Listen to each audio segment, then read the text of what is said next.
Bapak dan Ibu pendidik serta peserta webinar dari berbagai provinsi yang telah bergabung, telah hadir bersama kita narasumber pada hari ini yaitu Koordinator Fungsional LPMP Kalimantan Timur, Ibu Wiwi Setiawati MPD. Bu Wiwi, apa kabar Ibu? Alhamdulillah, Miss Rahma, alhamdulillah baik ya. Assalamualaikum Bapak Ibu. Waalaikumsalam warahmatullahi wabarakatuh. Alhamdulillah, sehat ya semua ya? Alhamdulillah sehat Ibu. Silahkan Ibu moderator dilanjutkan. Oke, saya izin share screen untuk membaca CV dari Ibu Wiwi.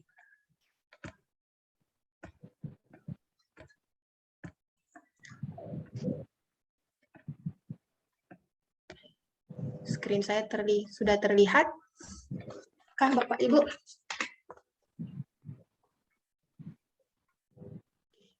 Nah, pada hari ini kita sudah bergabung bersama kita Ibu Wiwi Setiawati sebagai narasumber Kurikulum Merdeka. Ibu Wiwi S1 di Universitas Mula Warman dan pada tahun 2001 menjalani profesi sebagai ASN di Lembaga Penjaminan Mutu Pendidikan LPMP Kalimantan Timur. Terus mengambil S2 di Universitas Pendidikan Indonesia. Pada tahun 2010 menjadi tenaga fungsional Widya Iswara di LPMP Kaltim. Dan saat ini narasumber kita sebagai koordinator fungsional LPMP Kalimantan Timur. Nah, kita lihat bersama pengalaman dari Ibu Wiwi yang sudah qualified untuk membagikan materi tentang kurikulum merdeka pada hari ini. Lihat mengevaluasi program peningkatan kompetensi kepribadian dan sosial pada tahun 2017 hingga tahun 2019, Bu Wiwi sebagai narasumber nasional peningkatan kompetensi guru. Ada juga mengevaluasi program PKP. PKP adalah peningkatan kompetensi pembelajaran. Bu Wiwi juga sebagai tim pengembang modul. Dan sampai sekarang beliau menyusun program peningkatan mutu pendidikan LPMP Kalimantan Timur, Kementerian Pendidikan dan Kebudayaan pada berbagai bentuk webinar, BIMTEK, dan workshop.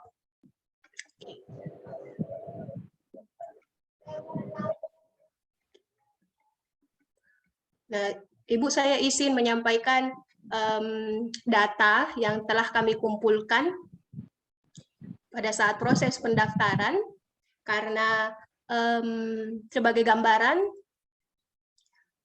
pada episode 15, Kurikulum Merdeka telah dirilis oleh Mas Menteri. Nah, ini akan dipakai kurikulumnya di sekolah-sekolah.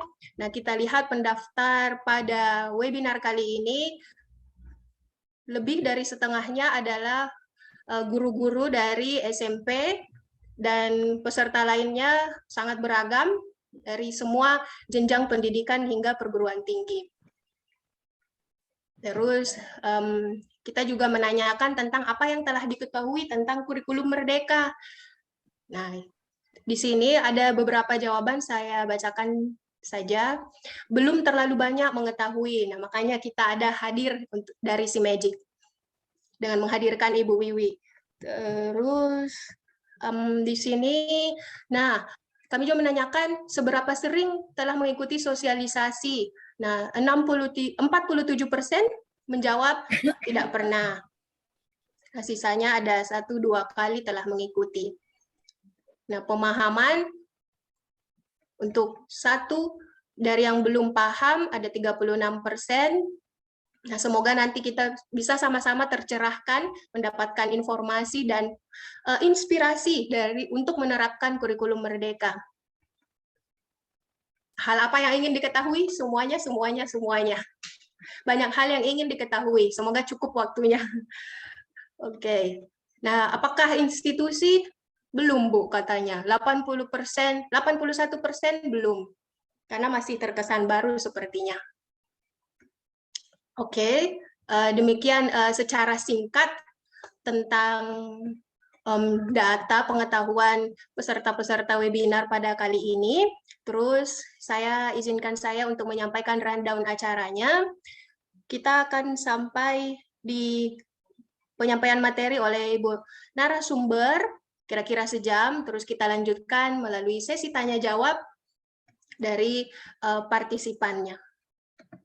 Dengan hormat, saya persilahkan Ibu. Baik, terima kasih Ibu Moderator, Miss Rahma ya. Luar biasa ini moderatornya ya. Dan bismillahirrahmanirrahim. Assalamualaikum warahmatullahi wabarakatuh. Yang saya hormati Mr. Uncok ya, selaku founder dari SIMagic. Alhamdulillah ini waktu saya pertama dengar SIMagic itu apa Pak? Ternyata belajar sains dan matematika menjadi asik gitu ya. Karena memang sains dan matematika ini sebagian besar dari siswa kita itu menakutkan begitu mendengar kata sains, matematika. Nah, sepertinya teman-teman dari SIMagic ini ingin berinovasi ya supaya bagaimana sih supaya disukai, dan saya sangat respect ya terhadap ide dengan adanya SIMagic ini. Kalau boleh tahu, Mr. Uncok atau Miss Rahma, ini umurnya sudah berapa SIMagic ini? Didirikannya dari kapan? Dari tahun lalu, Ibu. Oh ya, oke. Berarti sudah 1 tahun ya. Luar biasa, sudah ada beberapa kegiatan yang saya lihat sudah dilakukan oleh SIMagic ini. Bapak Ibu yang ada di room ini, kalau yang mendaftar infonya ada 130-an ya. Mungkin yang 100-nya lupa kali ini. Mudah-mudahan nanti teringat ya. Dan alhamdulillah saya juga mengucapkan terima kasih kepada Bapak Ibu yang ada di room. Di sini ada Ibu Agustina, ada Ibu Rinda ya, ada Ibu Endang. Salam kenal Bapak Ibu semua, ada Ibu Indah. Mungkin karena kita salam kenal juga. Kenal Ibu Endang. Ibu Endang dari mana, Bu? Dari SMP 2 Boja Kendal. Wah, luar biasa. Salam kenal Ibu, kita di Kalimantan ini. Oh, iya. Saya di Kalimantan Timur ya. Terima kasih Ibu sudah meluangkan waktunya ya. Sama-sama. Iya, akan lebih bagus sih sebenarnya ya kalau teman-teman kita ini bisa, kalau memungkinkan nih, mungkin terganggu sinyal atau apa, kalau diaktifkan kameranya sehingga kita bisa kenal ya. Kalau ada fotonya masih bisa kita bayangkan, tapi kalau cuma nama doang, yang mana sih namanya Bu Endang Winarsi? Nah, ini kan pada cantik-cantik semua ternyata pas permunculan ya. Ada Bu Risma, ada Bu Weni Ika, cantik-cantik semua. Sayang kalau ada malu-malu, Ibu. pada malu-malu, jangan malu-malu ya, Ibu Weni. Oke, baik. Kita panjatkan dulu puji syukur kehadirat Allah, Tuhan Yang Maha Esa ya, karena atas berkah dan rahmatnya jualah kita bisa bertemu ya, yang dari Kendal, yang dari Kalimantan, mungkin ada dari Sulawesi atau dari Papua ya, bisa bersilaturahmi dalam keadaan sehat walafiat dalam kegiatan webinar yang diselenggarakan oleh SIMagic ini dengan tema menggunakan kurikulum merdeka It's My Dream ya. Wah, ini memang luar biasa nih temanya ya. Bukan cuma ke Kapadokia aja yang It's My Dream. Ya, baik, saya izin share screen ya, Bapak Ibu.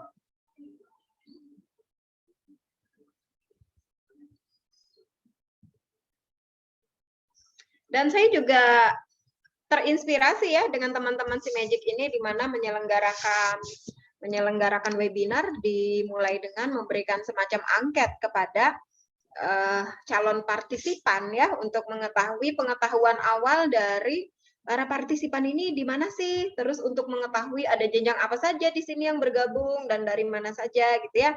Ini benar-benar luar biasa dan bisa menginspirasi juga gitu ya, menginspirasi dan oh iya ya bagus juga kalau kita awali dengan hal-hal yang seperti ini sehingga kita juga bisa mengenal secara tidak langsung partisipan kita ya. Terima kasih.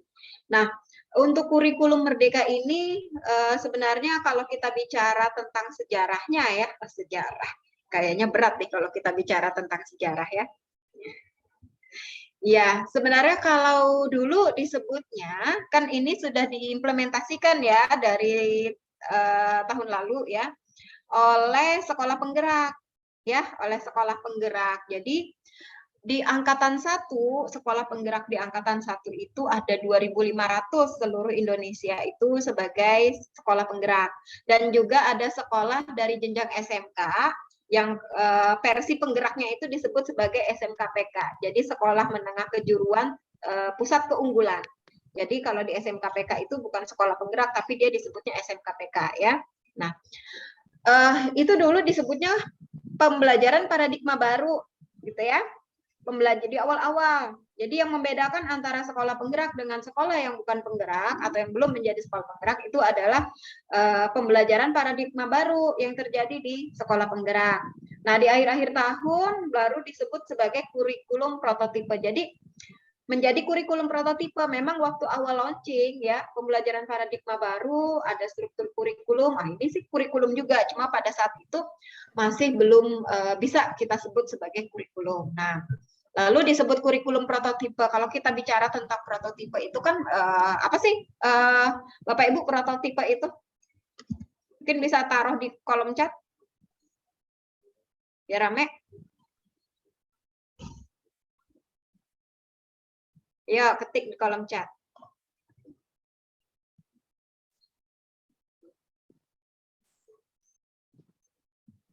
Biar chatnya rame juga. Biasanya chat itu pada rame tuh. Perkenalkan, saya Bu Endang Sulistiawaningsih dari Kendal gitu ya, dari SMP ini hadir, dari ini hadir. Ini chatnya kayaknya sepi ya. Mungkin karena hujan, Bu, di Sulawesi kami hujan. Oh iya, oh Bu Rahma malah dari Sulawesi ya. Ya, saya sendiri dari Sulawesi, Bu. Oke. Saya mulai chat untuk perkenalan saya. Terima kasih Bu Endang ya. Ya, jadi disebutnya dengan kurikulum prototipe. Contoh ya, jadi prototipe gitu, masih prototipenya kalau kita dengar dari satu program atau kalau kita bicara misalnya dalam satu hal pengembangan aplikasi ya, itu masih prototipenya gitu ya, masih belum jadi, masih prototipe. Nah, lalu di bulan Februari kemarin ya, tanggal 11 ya, yang tadinya direncanakan launching atau di launching oleh Mas Menteri itu tanggal 4 Februari, mundur jadi tanggal 11 kurang lebih ya kalau tidak salah, tanggal 11 Februari itu launching kurikulum Merdeka. Jadi ya itu juga kurikulum prototipe, tidak ada beda antara, maksudnya ini apa sih bedanya antara kurikulum prototipe dengan kurikulum Merdeka. Tadi pagi saya mengisi sama ya, materi yang sama tentang kurikulum Merdeka ini di salah satu sekolah swasta yang ada di Samarinda. Itu juga ditanyakan, apa bedanya antara kurikulum Merdeka dengan prototipe? Tidak ada ya, sama, hanya saja ini sudah sah untuk digunakan, kurikulumnya namanya kurikulum Merdeka ya. Nah, sebelum kurikulum Merdeka ini ada ya, sebelum ada sekolah penggerak ya, waktu itu posisi sekolah sama semua ya, kita kan menggunakan kurikulum 2013 ya Bapak Ibu ya. Pokoknya semua sekolah yang ada di NKRI itu menggunakannya kurikulum 2013 ya. Mau dia sekolahnya ada kurikulum internasionalnya, tapi kurikulum utamanya adalah kurikulum 2013 ya. Nah, ini kan program nasional ya yang dilaksanakan secara masif. Dilaksanakan secara masif se-Indonesia, bahkan sekolah yang ber-Indonesia yang ada di luar negeri juga pakainya kurikulum 2013. Nah, tentu saja harus dilakukan evaluasi Bapak Ibu. Ya, namanya program sekolah aja harus dievaluasi, apalagi program nasional ya. Nah, kurikulum 13 ini banyak dievaluasi ya oleh berbagai pihak ya, ada Puskurjar tentu saja, ada direktorat terkait, misalnya berbagai perguruan tinggi juga ikut mengevaluasi ya melalui berbagai kajian, penelitian atau monitoring dan evaluasi. Yang dievaluasi terhadap apanya? Terhadap dokumennya dan juga terhadap implementasinya.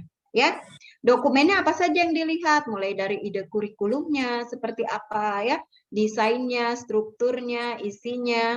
Lalu implementasinya seperti apa sih? Mulai dari sosialisasinya, apakah kurikulum ini tersosialisasikan dengan baik sebelum digunakan oleh sekolah atau diimplementasikan oleh sekolah? Lalu bagaimana kesiapan guru dan tenaga kependidikannya?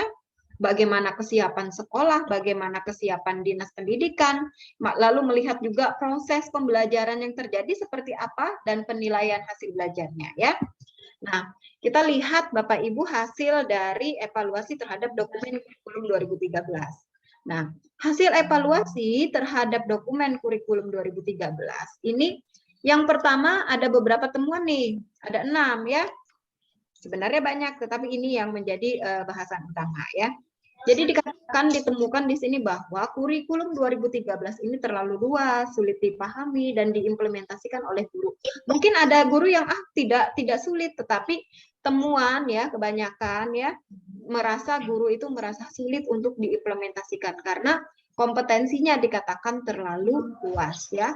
Lalu yang kedua, di sini dikatakan bahwa kurikulum yang dirumuskan secara nasional ini belum disesuaikan sepenuhnya oleh satuan pendidikan dengan situasi dan kebutuhan satuan pendidikan, daerah, dan peserta didik.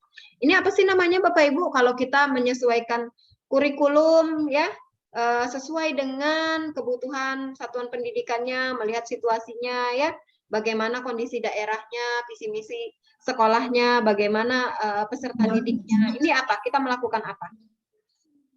Silakan dijawab. Boleh di kolom chat.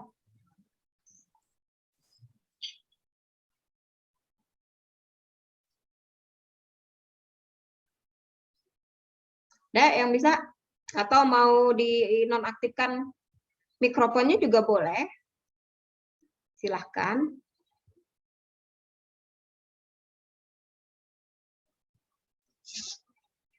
Nah, ini dilakukan diversifikasi kurikulum ya. Belum ini Bapak Ibu, kebanyakan belum hampir semua sekolah itu ketika menyusun dokumen KTSP, kan sekolah menyusun dokumen KTSP ya. Mestinya kan dokumen KTSP antara sekolah yang satu dengan sekolah yang lain itu beda dong, bukan sama. Tapi kenyataannya sama Bapak Ibu isinya ya.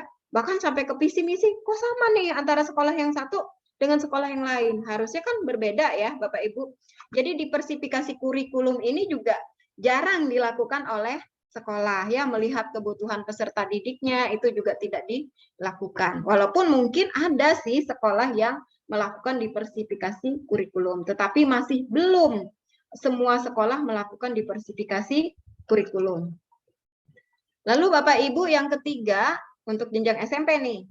Mapel informatika bersifat pilihan ya. Padahal kompetensi teknologi merupakan salah satu kompetensi penting yang perlu dimiliki oleh siswa kita karena sekarang kan sudah abad 21 ya. Nah, dulu menjadi mata pelajaran ya TIK ya. Begitu masuk begitu ada K13 dia menjadi mata pelajaran pilihan ya. Diinsertkan ke mata pelajaran lain. Jadi banyaklah dulu itu guru TIK dijadikan operator ya, operator dinas atau operator sekolah ya. Nah, lalu Bapak Ibu pengaturan jam belajar menggunakan satuan minggu atau per minggu. Di sini tidak memberikan keleluasaan kepada sekolah untuk mengatur pelaksanaan mata pelajaran dan menyusun kalender pendidikan sehingga pembelajaran itu menjadi padat. Ini juga yang menjadi temuan ya. Nah, pendekatan tematik untuk jenjang PAUD dan SD dan mata pelajaran untuk jenjang SMP, SMA, SMK ya, pendidikan kesetaraan, pendidikan khusus.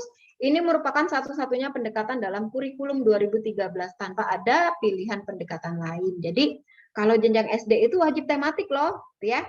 Wajib tematik loh di PAUD, wajib tematik. Tidak boleh mata pelajaran walaupun Bapak Ibu dalam hal implementasinya kurikulum 2013 itu banyak juga kok sekolah yang melaksanakannya pakai mata pelajaran juga gitu ya, tapi ngakunya tematik. Nah, ini nih.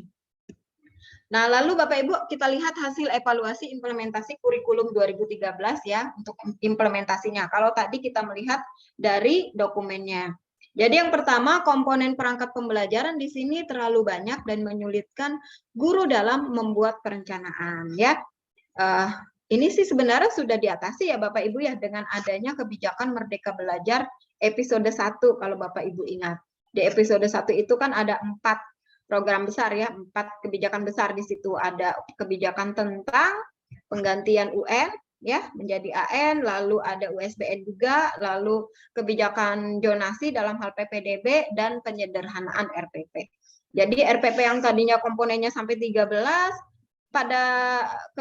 pada Merdeka Belajar 1 itu boleh hanya 1 lembar Bapak Ibu, di mana yang wajib itu hanya 3 komponen saja ya, tujuan, langkah-langkah pembelajaran dan asesmennya. Ini sudah diatasi. Lalu yang kedua, rumusan kompetensi yang detail dan terpisah-pisah sulit dipahami sehingga guru kesulitan menerjemahkan dan dalam pembelajaran yang sesuai dengan filosofi kurikulum 2013 ya.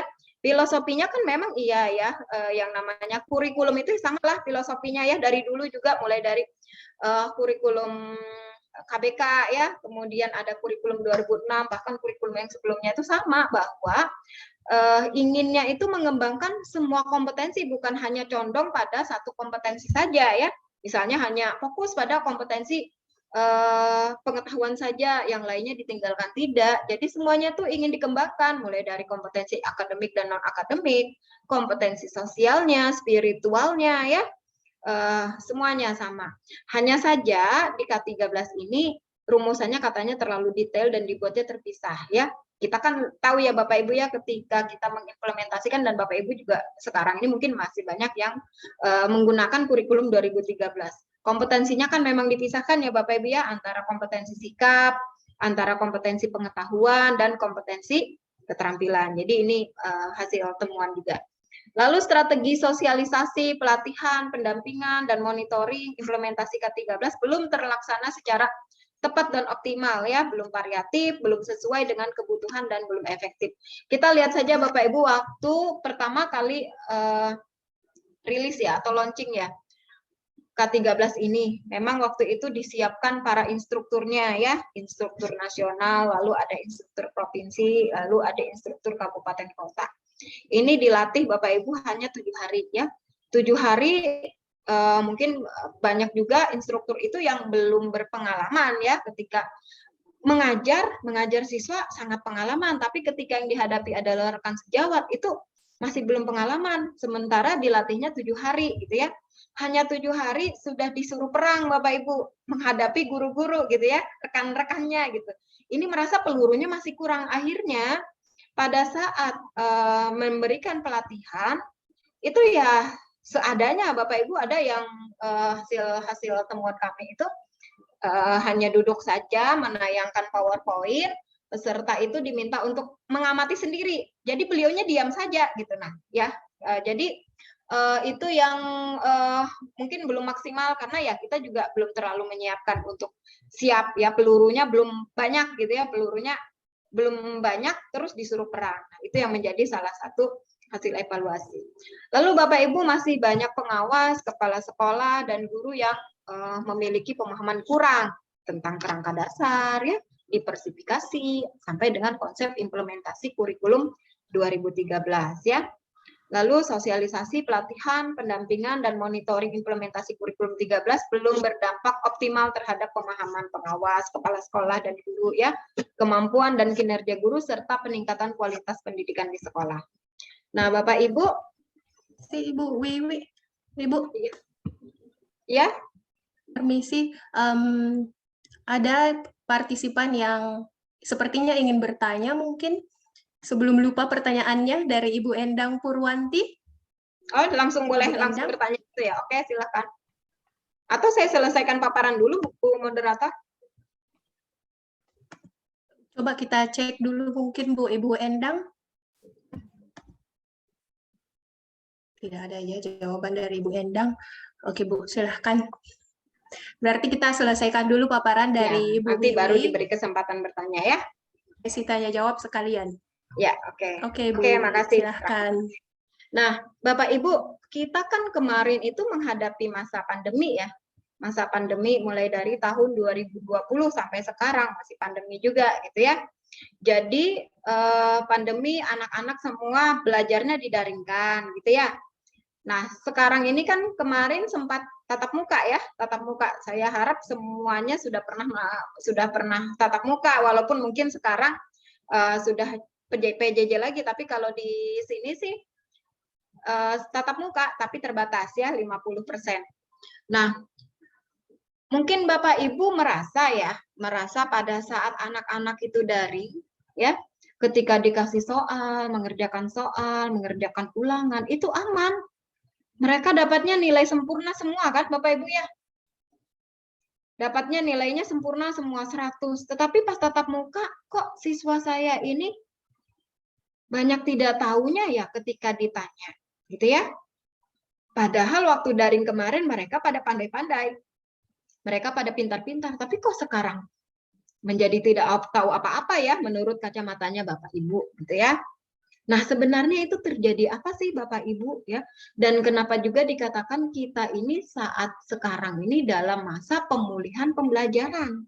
Apa yang terjadi? Ayo, silakan ditulis di kolom chat. Kalau malu-malu untuk bicara.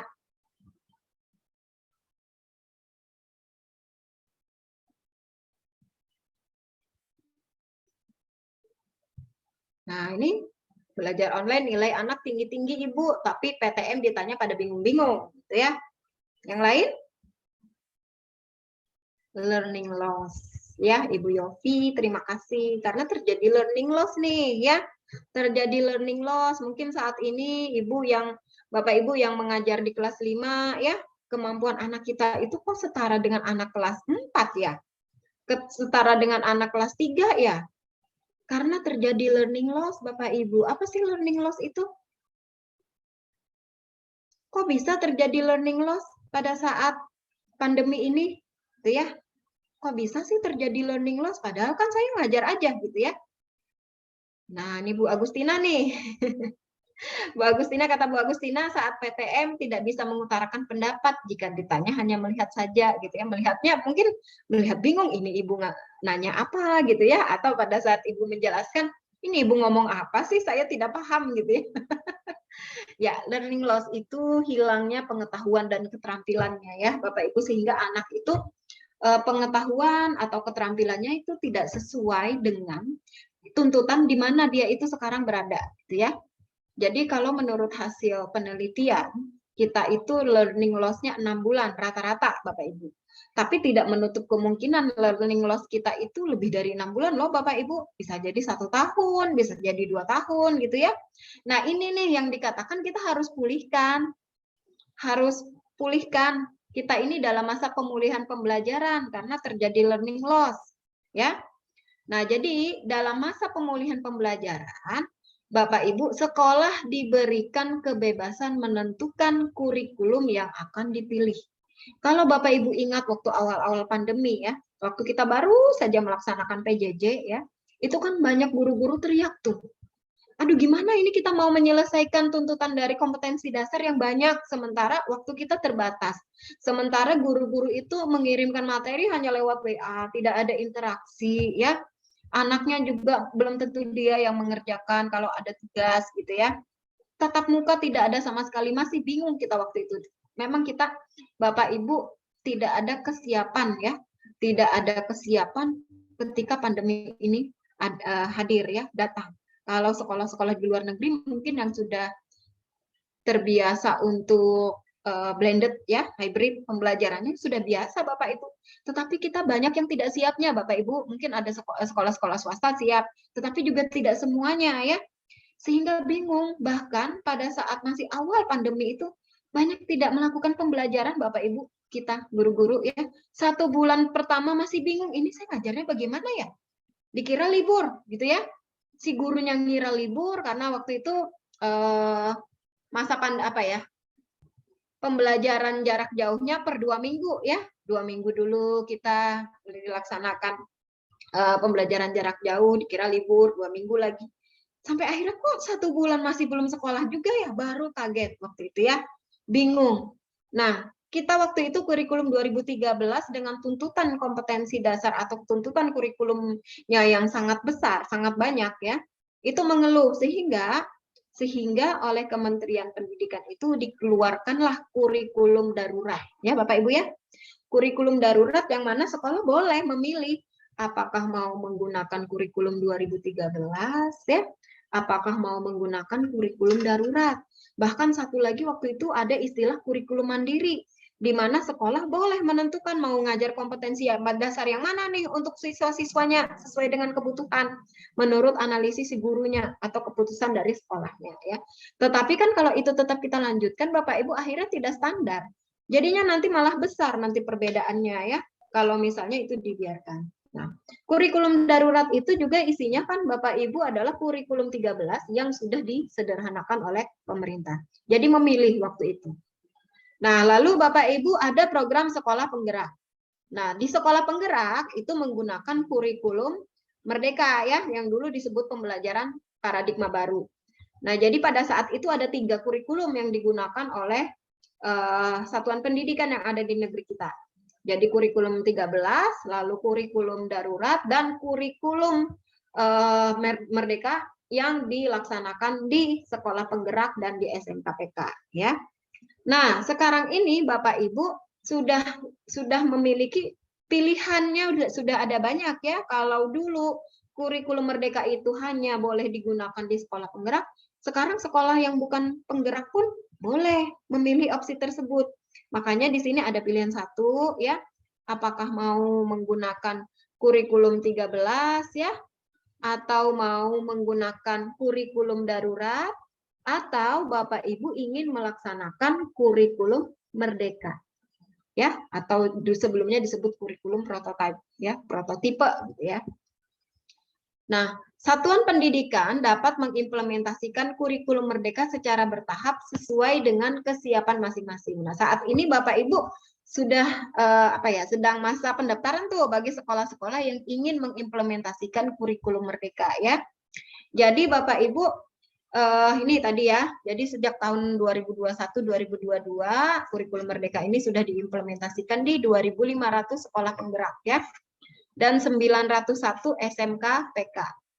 Nah, lalu Bapak Ibu mulai tahun ajaran 2022-2023 Juli ini ya, sekolah sudah dapat memilih mau dia sekolah penggerak ya, atau mau dia sekolah penggerak atau bukan, dia memilih. Tapi kalau di sekolah penggerak wajib ya, tidak ada pilihan. Nah, dia memilih berdasarkan kesiapan masing-masing, mulai dari jenjang TKB, kelas 1, kelas 4, kelas 7, dan kelas 10 ya. Nah, di mana di sini pemerintah menyiapkan angket untuk membantu satuan pendidikan menilai tahap kesiapan dirinya menggunakan kurikulum Merdeka. Jadi ada opsi lagi nih Bapak Ibu ya.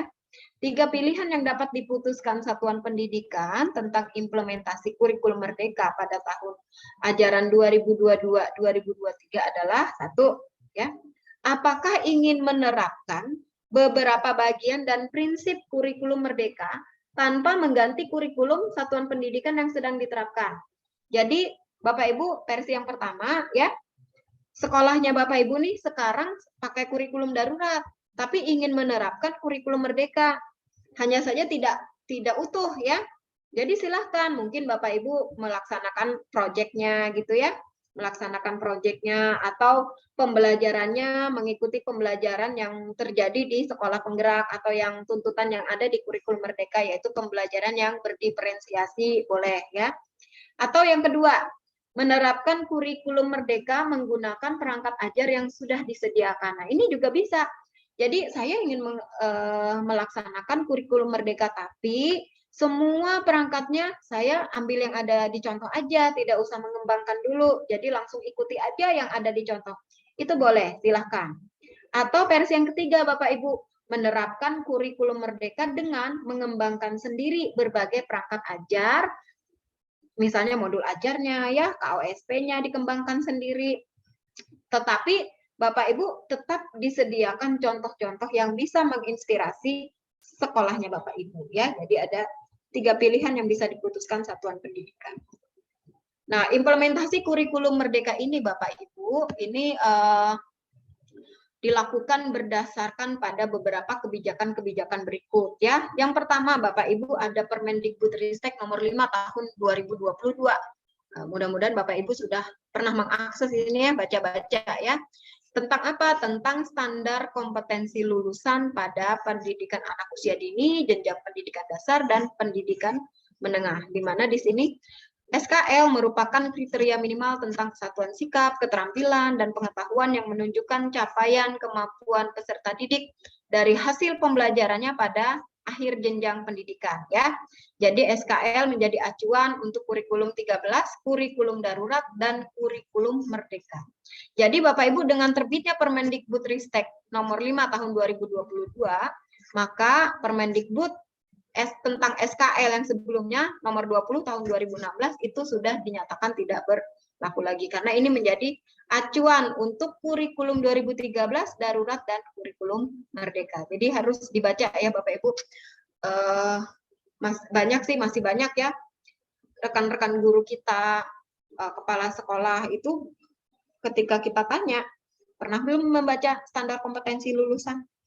Mereka bingung, Bapak Ibu belum pernah membaca. Lah, bagaimana kita ingin melaksanakan pendidikan, ya, menyelenggarakan pendidikan, melaksanakan tugas kita sementara, kita sendiri masih asing dengan tuntutan kompetensi yang sudah ditetapkan. Harusnya kan kita kenal ya Bapak Ibu ya dengan, oh ini standar kompetensi lulusan nih. Berarti siswa saya ketika lulus dari sekolah saya, maka dia harus bisa apa? Itu adanya di standar kompetensi lulusan Bapak Ibu. Jadi wajib hukumnya bagi guru-guru, kepala sekolah itu tahu tuntutan yang ada dalam standar kompetensi lulusan ya. Lalu ada Permendikbudristek nomor 7 tahun 2022. Nah, ini juga tentang standar isi Bapak Ibu, standar isi pada pendidikan anak usia dini, jenjang pendidikan dasar dan menengah ya. Ini dikembangkan melalui perumusan ruang lingkup materi yang sesuai dengan kompetensi lulusan.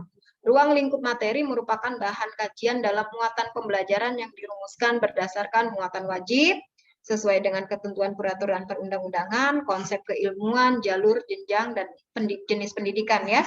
Standar isi menjadi acuan untuk kurikulum 13, kurikulum darurat, dan kurikulum merdeka. Maka Permendikbud yang sebelumnya tentang standar isi juga sudah tidak berlaku. Harus baca ini juga Bapak Ibu ya.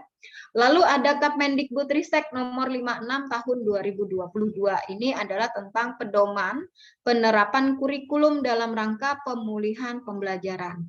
Di sini memuat 3 opsi kurikulum yang dapat digunakan di satuan pendidikan dalam rangka pemulihan pembelajaran beserta struktur kurikulum merdeka ya. Aturan terkait pembelajaran dan asesmen serta beban kerja guru. Silahkan nanti Bapak Ibu pelajari ini. Lalu ada keputusan Kepala BSKAP ya tahun 2022 tentang capaian pembelajaran mulai dari jenjang PAUD dasar sampai dengan menengah, dan ada keputusan BSKAP nomor 9 tentang dimensi, elemen, dan sub-elemen profil pelajar Pancasila pada kurikulum merdeka. Nanti ini Bapak Ibu digunakannya pada saat apa, ini digunakan untuk apa, dan ini digunakan untuk apa ya, ada nanti bedanya. Nah, Bapak Ibu, pengembangan kurikulum merdeka ini sebenarnya masih ada benang merahnya ya, dengan pengembangan kurikulum yang sebelumnya ya. Sama Bapak Ibu, jadi kurikulum sebelumnya itu juga sama ya.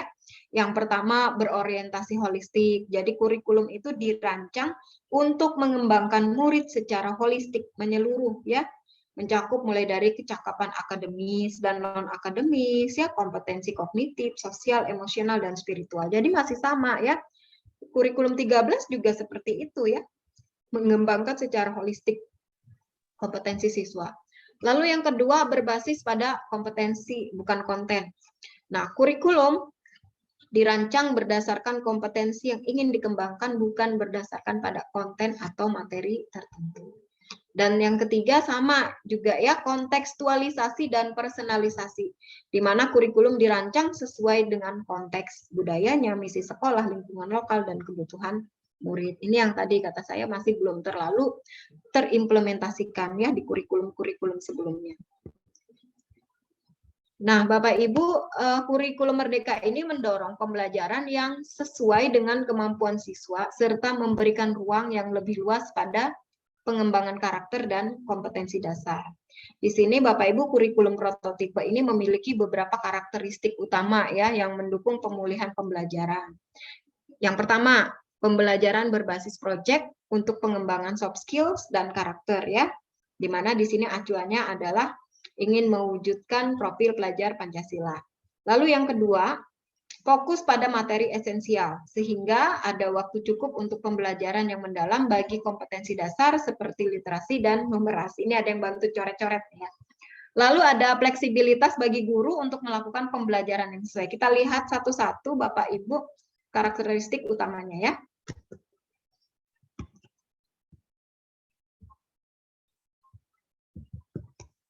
Oke. Kalau kita bicara tentang pengembangan karakter, Bapak Ibu mungkin dalam hatinya sama, di K13 juga ada pengembangan karakter ya, di mana kompetensi itu sudah ada kompetensi sikap di situ, ada karakter-karakter apa yang ingin dikembangkan ya. Nah, tetapi Bapak Ibu di kurikulum 13 itu belum memberikan porsi khusus di dalam struktur kurikulumnya ya. Jadi hanya ini kompetensi yang harus dipenuhi, kompetensi sikap spiritual, kompetensi sikap sosial. Tapi tidak ada porsi khususnya di dalam struktur kurikulum. Nah, dalam struktur kurikulum Merdeka itu 20-30% jam pelajaran digunakan untuk pengembangan karakter profil pelajar Pancasila ya, melalui apa? Melalui pembelajaran berbasis proyek.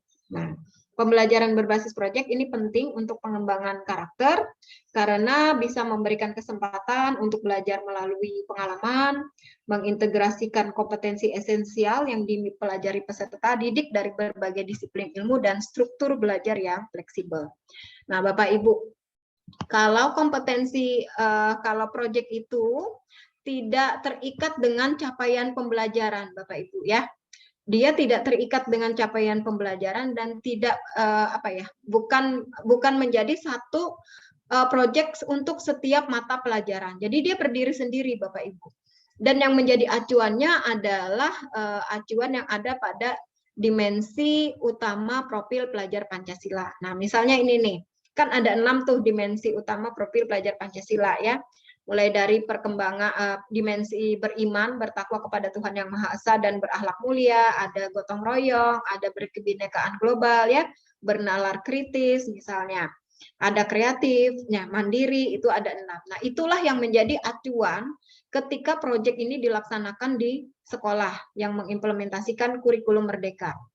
Nah, setiap dimensi itu Bapak Ibu dia ada sub-elemennya. Misalnya nih, untuk dimensi beriman, bertakwa kepada Tuhan Yang Maha Esa dan berakhlak mulia, ini ada sub-elemen mengenal dan mencintai Tuhan Yang Maha Esa. Ya, dan ada pemahaman agamanya. Nah, Bapak Ibu, ada target-target yang sudah ditentukan di dalam pelaksanaan proyek ya, proyek profil pelajar Pancasila. Misalnya di akhir fase PAUD. Nah, jadi ini juga Bapak Ibu ya, mungkin bingung kok ada fase sih gitu ya. Kok ada fase sih? Jadi di dalam kurikulum Merdeka itu ada beberapa istilah yang membedakan dengan kurikulum 2013.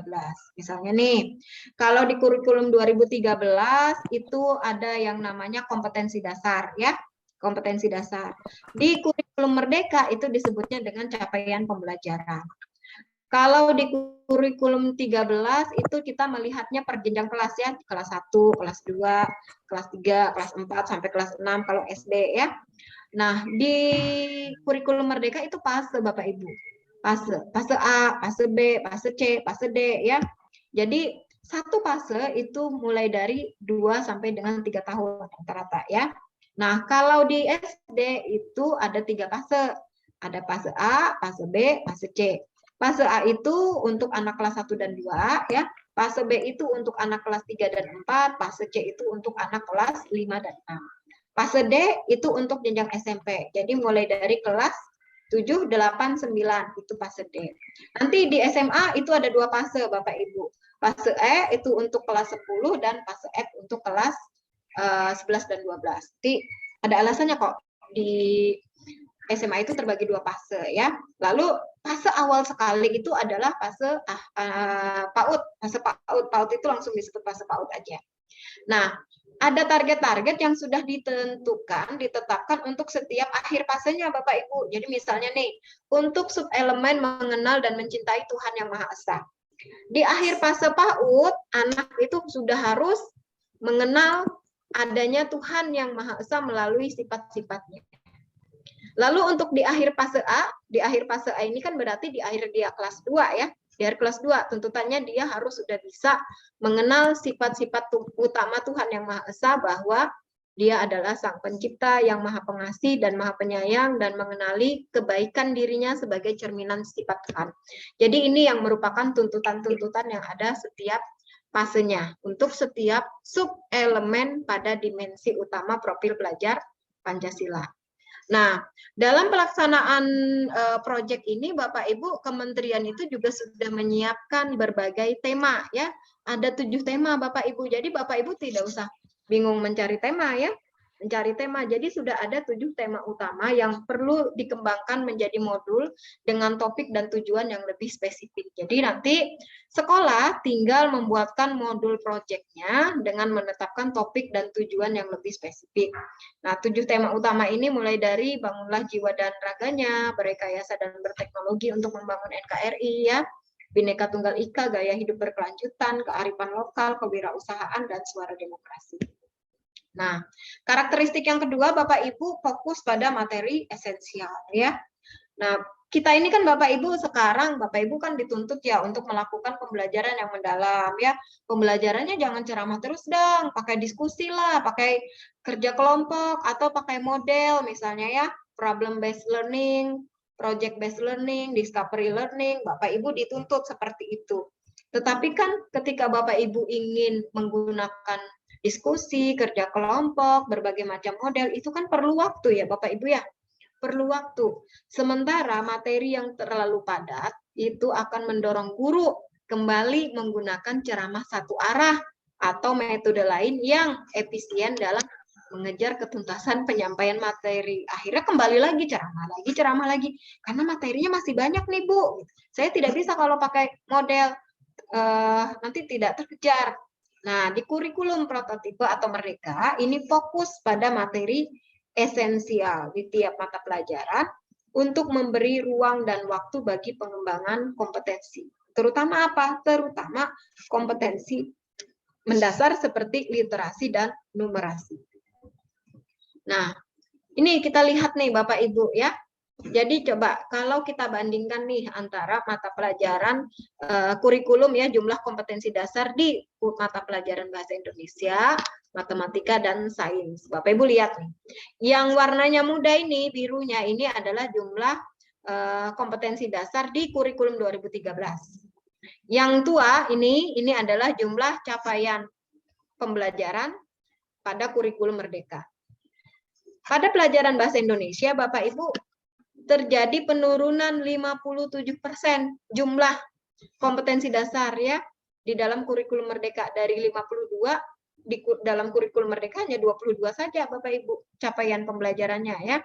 Di sains terjadi penurunan 28%, di matematika maksudnya, ya, dan di sains itu 19%. Karena sudah banyak yang diambil hanya yang esensial saja. Nah, ini Bapak Ibu bisa amati, ya, capaian pembelajaran kelas 1 dan 2 untuk mata pelajaran bahasa Indonesia di kurikulum 13, ya. Jadi capaian pembelajaran dalam bentuk KIKD sangat banyak dan terpisah-pisah. Kalau kita lihat, ya, kompetensi pengetahuannya ada sendiri, kompetensi keterampilannya ada sendiri. Nah, bandingkan dengan capaian pembelajaran untuk kelas 1 dan kelas 2.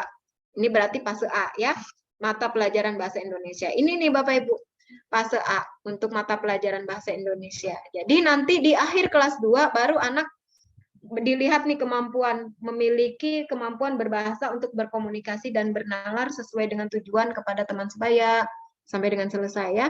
Dilihat kemampuan menyimak, membaca dan memirsa, berbicara dan mempresentasikan dan menulis. Ini nanti dituntutnya harus dikuasai ketika dia di akhir fase B, berarti sudah di kelas 2. Jadi ini untuk menguasai ini diberi waktu 2 tahun, Bapak Ibu. Diberikan waktu kepada gurunya ketika memastikan capaian pembelajaran ini sudah dikuasai oleh siswanya. Nah, karakteristik yang ketiga adalah fleksibel. Fleksibilitas perancangan kurikulum sekolah dan menyusun RPP-nya. Kita lihat Bapak Ibu, ya, saat ini kerangka kurikulum mengunci tujuan pembelajaran per tahun, ya. Per tahun sudah ada kompetensi dasar yang harus dicapai, ya, setiap tahun sekian. Misalnya untuk bahasa Indonesia, untuk pengetahuannya ada 10 kompetensi dasar yang harus dikuasai oleh siswa. keterampilannya juga 10 misalnya ya. Nah, di kurikulum prototipe itu atau Merdeka ya, kurikulum Merdeka ini menetapkan tujuan belajarnya per fase. Satu fase itu 2 sampai dengan 3 tahun ya, untuk memberikan fleksibilitas bagi guru dan sekolah ya.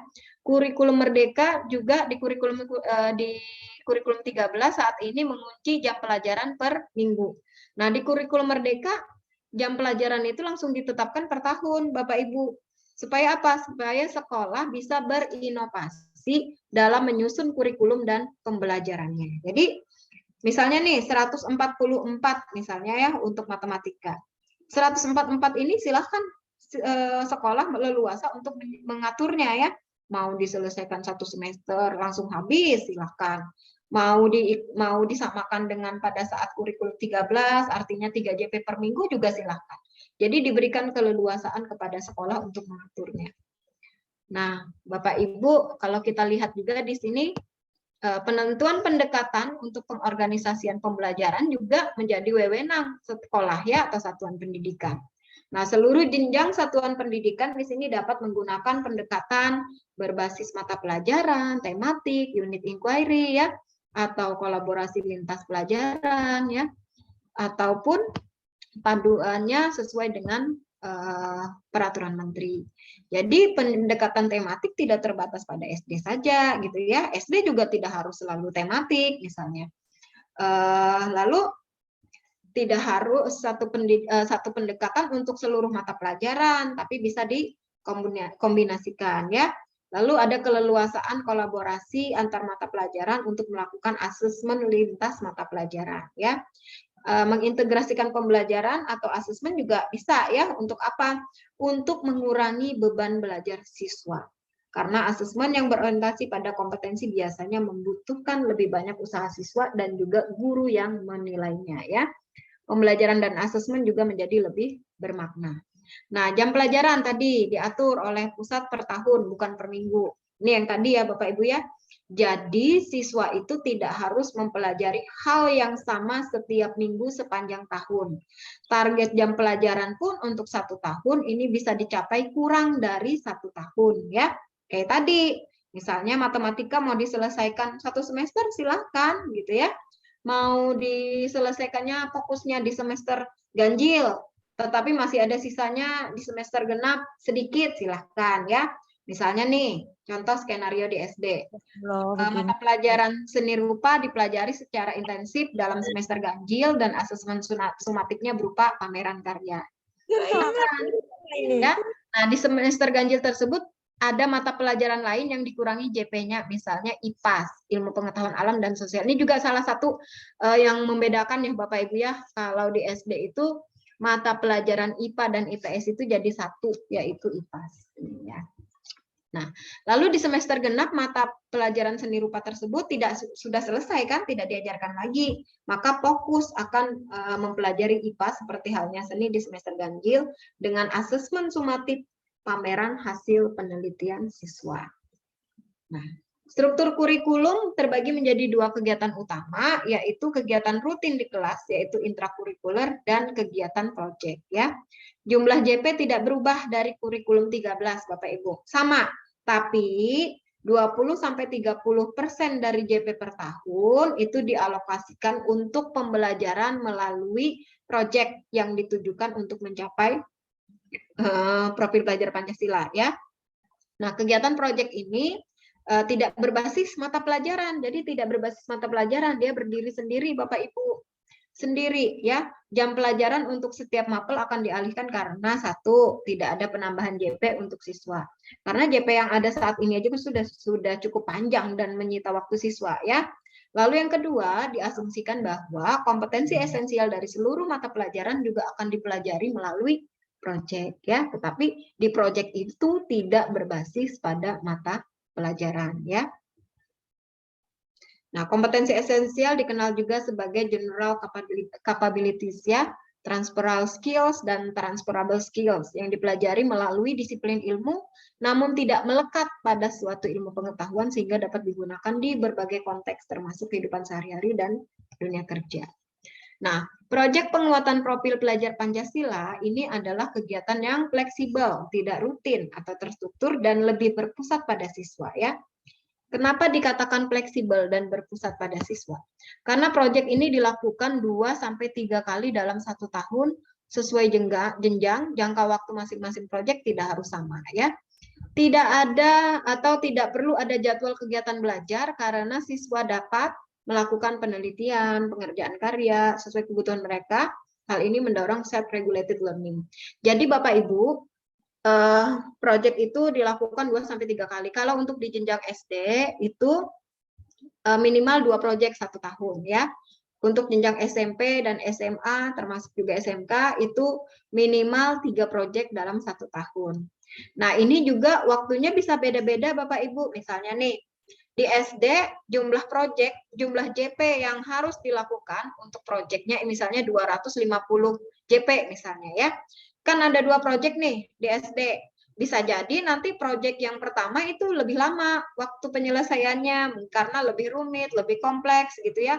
Misalnya 150 JP. Proyek yang kedua itu diselesaikan hanya dalam waktu 100 JP misalnya. Jadi tidak harus sama 150 itu bagi 2, tidak. Jadi tergantung kepada proyek apa yang dikerjakan oleh siswa. Dan Bapak Ibu ketika siswa melaksanakan proyek, maka saat itu tidak ada kegiatan belajar, tidak ada mata pelajaran, dia fokus mengerjakan proyek ya. Nah, jadi di situ didampingi oleh gurunya ya. Dia bersifat kontekstual. Pemerintah pusat hanya menentukan tema yang dapat dipilih oleh satuan pendidikan dan satuan pendidikan mengembangkan topik yang lebih spesifik dari tema tersebut sesuai dengan tahap capaian pembelajaran siswa ya. Nah, struktur kurikulumnya bagaimana? Struktur kurikulumnya Bapak Ibu ada yang namanya tadi ya, pembelajaran intrakurikuler ya, untuk setiap mata pelajaran. Jadi kegiatan pembelajaran intrakurikuler untuk setiap mata pelajaran ini mengacu pada capaian pembelajaran ya, Bapak Ibu. Nah, proyek penguatan profil pelajar Pancasila, kegiatan khusus yang ditujukan untuk memperkuat upaya pencapaian profil pelajar Pancasila yang mengacu pada standar kompetensi lulusan. Nah, secara pengelolaan waktu pelaksanaan, proyek dapat dilaksanakan dengan menjumlah alokasi jam pelajaran proyek dari semua mata pelajaran dan jumlah total waktu pelaksanaan masing-masing proyek tidak harus sama tadi ya. Lalu alokasi waktu untuk setiap proyek penguatan profil pelajar Pancasila tidak harus sama. Satu proyek bisa jadi dilakukan dengan durasi waktu yang lebih panjang daripada proyek yang lain. Nah, ada muatan lokal juga Bapak Ibu ya. Satuan pendidikan menambahkan muatan lokal yang ditetapkan oleh pemerintah daerah sesuai dengan karakteristik daerah. Satuan pendidikan dapat menambahkan muatan tambahan sesuai karakteristik satuan pendidikan secara fleksibel melalui 3 pilihan. 1, diintegrasikan ke dalam mata pelajaran lain ya, atau mengintegrasikan ke dalam tema proyek penguatan profil pelajar Pancasila, atau mengembangkan mata pelajaran yang berdiri sendiri. Silahkan, ini diatur oleh satuan pendidikan. Nah, di dalam kurikulum Merdeka itu juga ada istilah kurikulum operasional satuan pendidikan, KOSP, atau disebut juga kurikulum operasional sekolah, ya, KOS. Sama, kalau ada yang bilang KOS, ada yang bilang KOSP, itu hal yang sama, jangan bingung ya. Kalau di kurikulum 13 itu disebutnya KTSP, Bapak Ibu, dokumen kurikulum tingkat satuan pendidikan. Nah, inilah khasnya sekolah kita, khasnya satuan pendidikan kita. KOSP antara sekolah yang satu dengan sekolah yang lain harusnya beda dong, tidak sama ya. Karena apa? Karena kurikulum operasional ini dikembangkan menunjukkan kesesuaian dengan karakteristik dan kebutuhan peserta didik, satuan pendidikan dan daerah. Dalam mengembangkan dan mengelola kurikulum operasional, satuan pendidikan sebaiknya melibatkan, ya sama lah ya, di KTSP juga gitu, harus melibatkan seluruh stakeholder ya, mulai dari siswa, komite sekolah, dan masyarakat. Nah, Bapak Ibu, pemerintah itu juga menyediakan contoh-contoh kurikulum operasional sekolah yang bisa menginspirasi Bapak Ibu, bisa dimodifikasi, bisa dijadikan contoh, bisa dijadikan rujukan bagi sekolah Bapak Ibu ketika akan mengembangkan kurikulum operasionalnya ya. Nah, komponennya apa saja? komponen kurikulum operasional yang dikembangkan dan digunakan di satuan pendidikan terdiri atas karakteristik satuan pendidikannya, ya, seperti apa karakteristik sekolahnya Bapak Ibu, lalu visinya apa, misinya apa, gitu ya, tujuannya apa, ya, pengorganisasian pembelajarannya juga seperti apa yang tadi, ya, pasti berbeda nih, mungkin ada sekolah yang matematikanya selesai dalam 1 semester, itu sudah beda dengan sekolah lain yang menyelesaikan 2 semester. Lalu perencanaan pembelajaran juga kan harus memperhatikan karakteristik satuan pendidikan, visinya sekolah, ya. Kalau misalnya sekolahnya ini sekolah adiwiyata gitu ya, sekolah ramah anak, berarti kan pembelajaran perencanaan pembelajaran sampai dengan implementasinya juga harus menyesuaikan dengan visinya sekolah dong, gitu ya. Nah, untuk dokumen rencana pelaksanaan pembelajaran, ya, mulai dari ruang lingkup kelas, satuan pendidikan dapat menggunakan, memodifikasi atau mengadaptasi contoh modul ajar yang disediakan, ya. Jadi dokumen rencana pelaksanaan pembelajaran nih, Bapak Ibu RPP, ya. Bapak Ibu bisa menggunakan modul ajar yang sudah disediakan pemerintah. Bapak Ibu bisa memodifikasi, Bapak Ibu bisa mengadaptasi, ya. Dan di dokumen kurikulum operasional satuan pendidikan ini Bapak Ibu cukup melampirkan beberapa contoh RPP saja atau modul ajar, tidak usah semua, ya. Kalau di KTSP kan semua, ya, jadi dokumen 2 misalnya gitu ya. Nah, ini KOSP ini tidak usah tebal-tebal, 40 halaman juga bisa, boleh, ya. Nah, satuan pendidikan memiliki keleluasaan untuk menentukan format dan sistematika penyusunan kurikulum operasional satuan pendidikan. Nah, prinsip pembelajaran ini samalah, ya. Jadi pembelajaran merupakan proses interaksi peserta didik dengan pendidik dan sumber belajar pada suatu lingkungan belajar. Prinsipnya dirancang dengan mempertimbangkan tahap perkembangan dan tingkat pencapaian peserta didik saat ini, disesuaikan dengan kebutuhan belajarnya, ya, mencerminkan karakteristik dan perkembangan peserta didik yang beragam sehingga pembelajaran itu jadi bermakna dan menyenangkan. Jadi prinsip pembelajaran yang ada di kurikulum Merdeka ini adalah terjadi pembelajaran yang berdiferensiasi. Karena di sini Bapak Ibu melihat kebutuhan siswanya, ya, beda-beda misalnya. Jadi akan dilakukan nih pemetaan karakteristik siswanya sehingga Bapak Ibu tahu, bisa jadi nanti ketika memberikan tugas kepada siswanya berbeda Bapak Ibu antara siswa A dengan siswa B. Sama-sama nih diminta untuk misalnya kalau di bahasa Indonesia membuat teks deskriptif misalnya, ya. Mungkin si A karena dia sukanya di sains, dia akan membuat tulisan teks deskriptif yang berhubungan dengan sains. Si B yang suka olahraga, dia akan membuat yang berhubungan dengan olahraga, ya. Jadi beda-beda, boleh, silahkan. Nah, pembelajaran dirancang dan dilaksanakan untuk membangun kapasitas untuk menjadi pembelajar sepanjang hayat, oke, ya. Yang lainnya ini samalah prinsip pembelajaran. Nah, prinsip asesmen Bapak Ibu, asesmen atau penilaian di sini merupakan proses pengumpulan dan pengolahan informasi untuk mengukur pencapaian hasil belajar peserta didik, ya. Jadi, asesmen itu merupakan bagian terpadu dari proses pembelajaran, fasilitasi pembelajaran, penyediaan informasi yang holistik, ya. Jadi, asesmen as learning, assessment for learning yang lebih besar porsinya pada saat kita mengimplementasikan ini, ya. Asesmen bukan untuk menjudge siswanya bodoh atau pintar, ya. Siswanya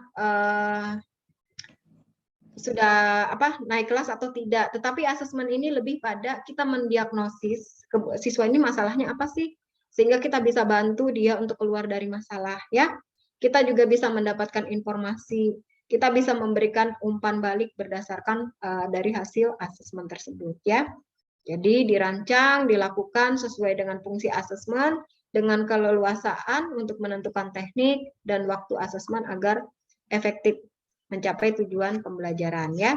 Adil, proporsional ialah, ya. Ada laporan kemajuan belajar dan pencapaian peserta didik sifatnya sederhana dan informatif, memberikan informasi yang bermanfaat tentang karakter dan kompetensi yang dicapai serta strategi tindak lanjut. Dan hasil asesmen ini digunakan oleh peserta didik, pendidik, tenaga kependidikan, dan orang tua atau wali sebagai bahan refleksi, ya. Nah, ini perencanaan serta pelaksanaan pembelajaran dan asesmen. Jadi Bapak Ibu di awal itu dilakukan identifikasi kebutuhan belajar peserta didik ya. Dan hasilnya digunakan untuk merancang pembelajaran sesuai dengan tahap capaian peserta didik. Jadi didiagnosis dulu, dilakukan asesmen diagnostik namanya ya, sebelum perencanaan pembelajaran sebagai rujukan untuk menyusun program pembelajaran individu. Nah, satuan pendidikan dan pendidik ini memiliki keleluasaan untuk menentukan kegiatan pembelajaran dan perangkat ajar sesuai dengan tujuan pembelajaran, konteks satuan pendidikan, dan karakteristik peserta didik. Ya. Juga satuan pendidikan dan pendidik memiliki keleluasaan untuk menentukan jenis, teknik, bentuk instrumen, dan waktu pelaksanaan asesmen. Jadi Bapak Ibu boleh mau pakai misalnya, oh saya mau nanti ulangan sumatifnya untuk sains misalnya, untuk mata pelajaran IPA, hanya pameran hasil karya penelitiannya saja, boleh silahkan Bapak Ibu. Misalnya dari hasil dia membaca puisinya saja, silahkan. Jadi Bapak Ibu itu sudah diberikan keleluasaan untuk menentukan jenis, teknik, bentuk instrumennya ya. Kalau misalnya pendidik menggunakan modul ajar yang disediakan oleh pemerintah atau membuat modul ajar, ini harus merujuk pada modul ajar yang merujuk pada modul ajar yang disediakan pemerintah. Nih, misalnya pakai nih, ada modul ajar, sudah kita pakai modul ajar yang disediakan pemerintah saja. Maka Bapak Ibu bisa menggunakan modul ajar tersebut menjadi dokumen perencanaan pembelajaran. Jadi dia langsung jadi RPP-nya Bapak Ibu gitu ya, tidak usah buat lagi gitu ya. Kalau dulu kan Bapak Ibu kalau pakai RPP orang lain itu rasanya gimana gitu ya. Nah, kalau sekarang boleh Bapak Ibu ya, sudah saatnya kita berbagi. Nah, dengan komponen sekurang-kurangnya terdiri dari tujuan pembelajaran, langkah-langkah, asesmen yang digunakan untuk memantau ketercapaian tujuan pembelajaran. Untuk SMK, mitra kerja dapat mendukung pembelajaran, asesmen, dan uji kompetensi yang selaras dengan prinsip asesmen. Lalu perencanaan dan pelaksanaan pembelajaran dan asesmen pada mata pelajaran PKL di SMK ini dilaksanakan secara kolaboratif oleh sekolah dan mitra dunia kerja. Nah, ada perangkat ajar ya Bapak Ibu ya, tidak asing lagi lah dengan istilah perangkat ajar.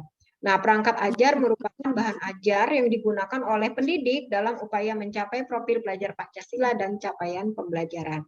Perangkat ajar ini apa saja? Ada buku teks pelajaran, modul ajar, modul proyek penguatan profil belajar Pancasila ya, contoh-contoh KUSP, video pembelajaran. Nah, Bapak Ibu bisa menggunakan beragam perangkat ajar dari berbagai sumber. Nah, perangkat ajar ini bisa langsung digunakan oleh pendidik untuk mengajar ataupun sebagai referensi atau inspirasi dalam merancang pembelajaran. Nah, ini modul ajar Bapak Ibu. Modul ajar merupakan dokumen yang berisi tujuan, langkah, dan media pembelajaran serta asesmen yang dibutuhkan dalam satu unit atau topik berdasarkan alur tujuan pembelajaran. Jadi modul ajar ini kalau kata kita sekarang RPP ya Bapak Ibu ya. Bapak Ibu memiliki keleluasaan untuk buat sendiri, memilih atau memodifikasi modul ajar yang tersedia sesuai dengan konteks, karakteristik, serta kebutuhan peserta didik. Nah, pemerintah juga sudah menyediakan contoh-contoh modul ajar yang dapat dijadikan inspirasi untuk satuan pendidikan.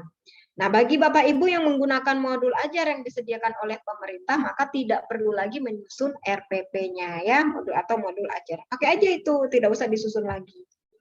Nah, ini penyediaannya Bapak Ibu, perangkat ajar mulai dari buku teks, contoh-contoh ATP, alur tujuan pembelajaran. Jadi kan ada capaian pembelajaran yang harus dicapai dalam waktu satu fase ya Bapak Ibu. Nah, capaian pembelajaran itu Bapak Ibu turunkan menjadi alur tujuan pembelajaran. Alur tujuan pembelajaran kelas 1, alur tujuan pembelajaran kelas 2, di mana dari alur tujuan pembelajaran itu sudah menggambarkan ketika dia berada di akhir fasenya itu mencapai capaian pembelajaran, tuntutan capaian pembelajaran ya. Lalu ada kurikulum operasional sekolah serta modul ajar dan proyek penguatan profil pelajar Pancasila yang disediakan melalui platform digital bagi guru. Ini Merdeka Mengajar. Bapak Ibu sudah pernah akses belum? Platform Merdeka Mengajar. Nah, di situ lengkap semua Bapak Ibu ya. Bapak Ibu bisa belajar dari situ. Buku cetak dapat dibeli menggunakan dana BOS melalui Siplah atau cetak mandiri. Nah, pelaporannya seperti apa Bapak Ibu? Bapak Ibu kalau pelaporannya itu lebih sederhana ya. Kalau di kurikulum 13 kita langsung lihat saja ya contoh rapotnya ya. Di kurikulum 13 itu kan ada pengetahuannya berapa nilainya ya. kompetensi keterampilannya seperti apa. Nah, di kurikulum Merdeka ini begini saja Bapak Ibu, mata pelajaran, lalu nilai akhir, lalu capaian kompetensi ya. Mau di sini yang Bapak Ibu jelaskan itu kompetensi pengetahuannya saja, silahkan. Mau yang dijelaskan kompetensi keterampilannya, silahkan. Bapak Ibu yang mengatur di sini. Misalnya nih, untuk pendidikan Pancasila misalnya, menunjukkan pemahaman terhadap Pancasila, ini yang Bapak Ibu deskripsikan adalah kompetensi yang paling dikuasai, yang sudah dikuasai oleh siswa, dan yang masih perlu bantuan, Bapak Ibu. Jadi tidak lagi melihat pengetahuannya atau keterampilannya. Bapak Ibu silakan, Bapak Ibu yang tahu ingin mendeskripsikan yang bagian mananya ya. Jadi seperti ini Bapak Ibu untuk format rapornya. Nah, ini karakteristik kurikulum di setiap jenjang ya Bapak Ibu ya. Kalau di PAUD itu adalah fase fondasi untuk meningkatkan kesiapan bersekolahnya, penguatan literasinya ya, pembelajaran berbasis proyek. Kalau di PAUD itu dilakukan melalui kegiatan perayaan hari besar dan perayaan tradisi lokal. Nah, jenjang SD di sini Bapak Ibu untuk memahami lingkungan sekitar, mata pelajaran IPA dan IPS digabung menjadi IPAS ya. Nah, bahasa Inggris menjadi mata pelajaran pilihan, juga ada integrasi computational thinking dalam mata pelajaran bahasa Indonesia, matematika, dan IPAS. Nah, proyek minimal 2 kali dalam 1 tahun ajaran. SMP, Bapak Ibu yang membedakan adalah informatika menjadi mata pelajaran wajib ya. Dan yang mengajar mata pelajaran informatika ini tidak harus guru TIK ya atau informatika. Boleh dilakukan oleh guru-guru pemula. Tetapi kalau di Kemendikbudnya itu guru MIPA yang bisa menjadi memegang mata pelajaran informatika, diatur lagi seperti itu Bapak Ibu. Proyeknya 3 kali dalam 1 tahun, sama dengan SMA. Nah, SMA ini banyak ya, SMA ini banyak perbedaan nih Bapak Ibu. Di kelas 10 itu siswa mata pelajarannya persis sama dengan mata pelajaran yang dipelajari ketika dia SMP. Jadi tidak ada mata pelajaran fisika, kimia, biologi, dia menjadi satu IPA dan IPS ya. IPA dan IPS. Jadi persis sama. Makanya di kelas 10 ini dia 2 fase, fase A, B, C, D, fase E dan fase F ya. Nah, di kelas 11 dan 12 di sini siswa tidak peminatan tetapi dia memilih mata pelajaran ya, mata pelajaran yang dia kuasai.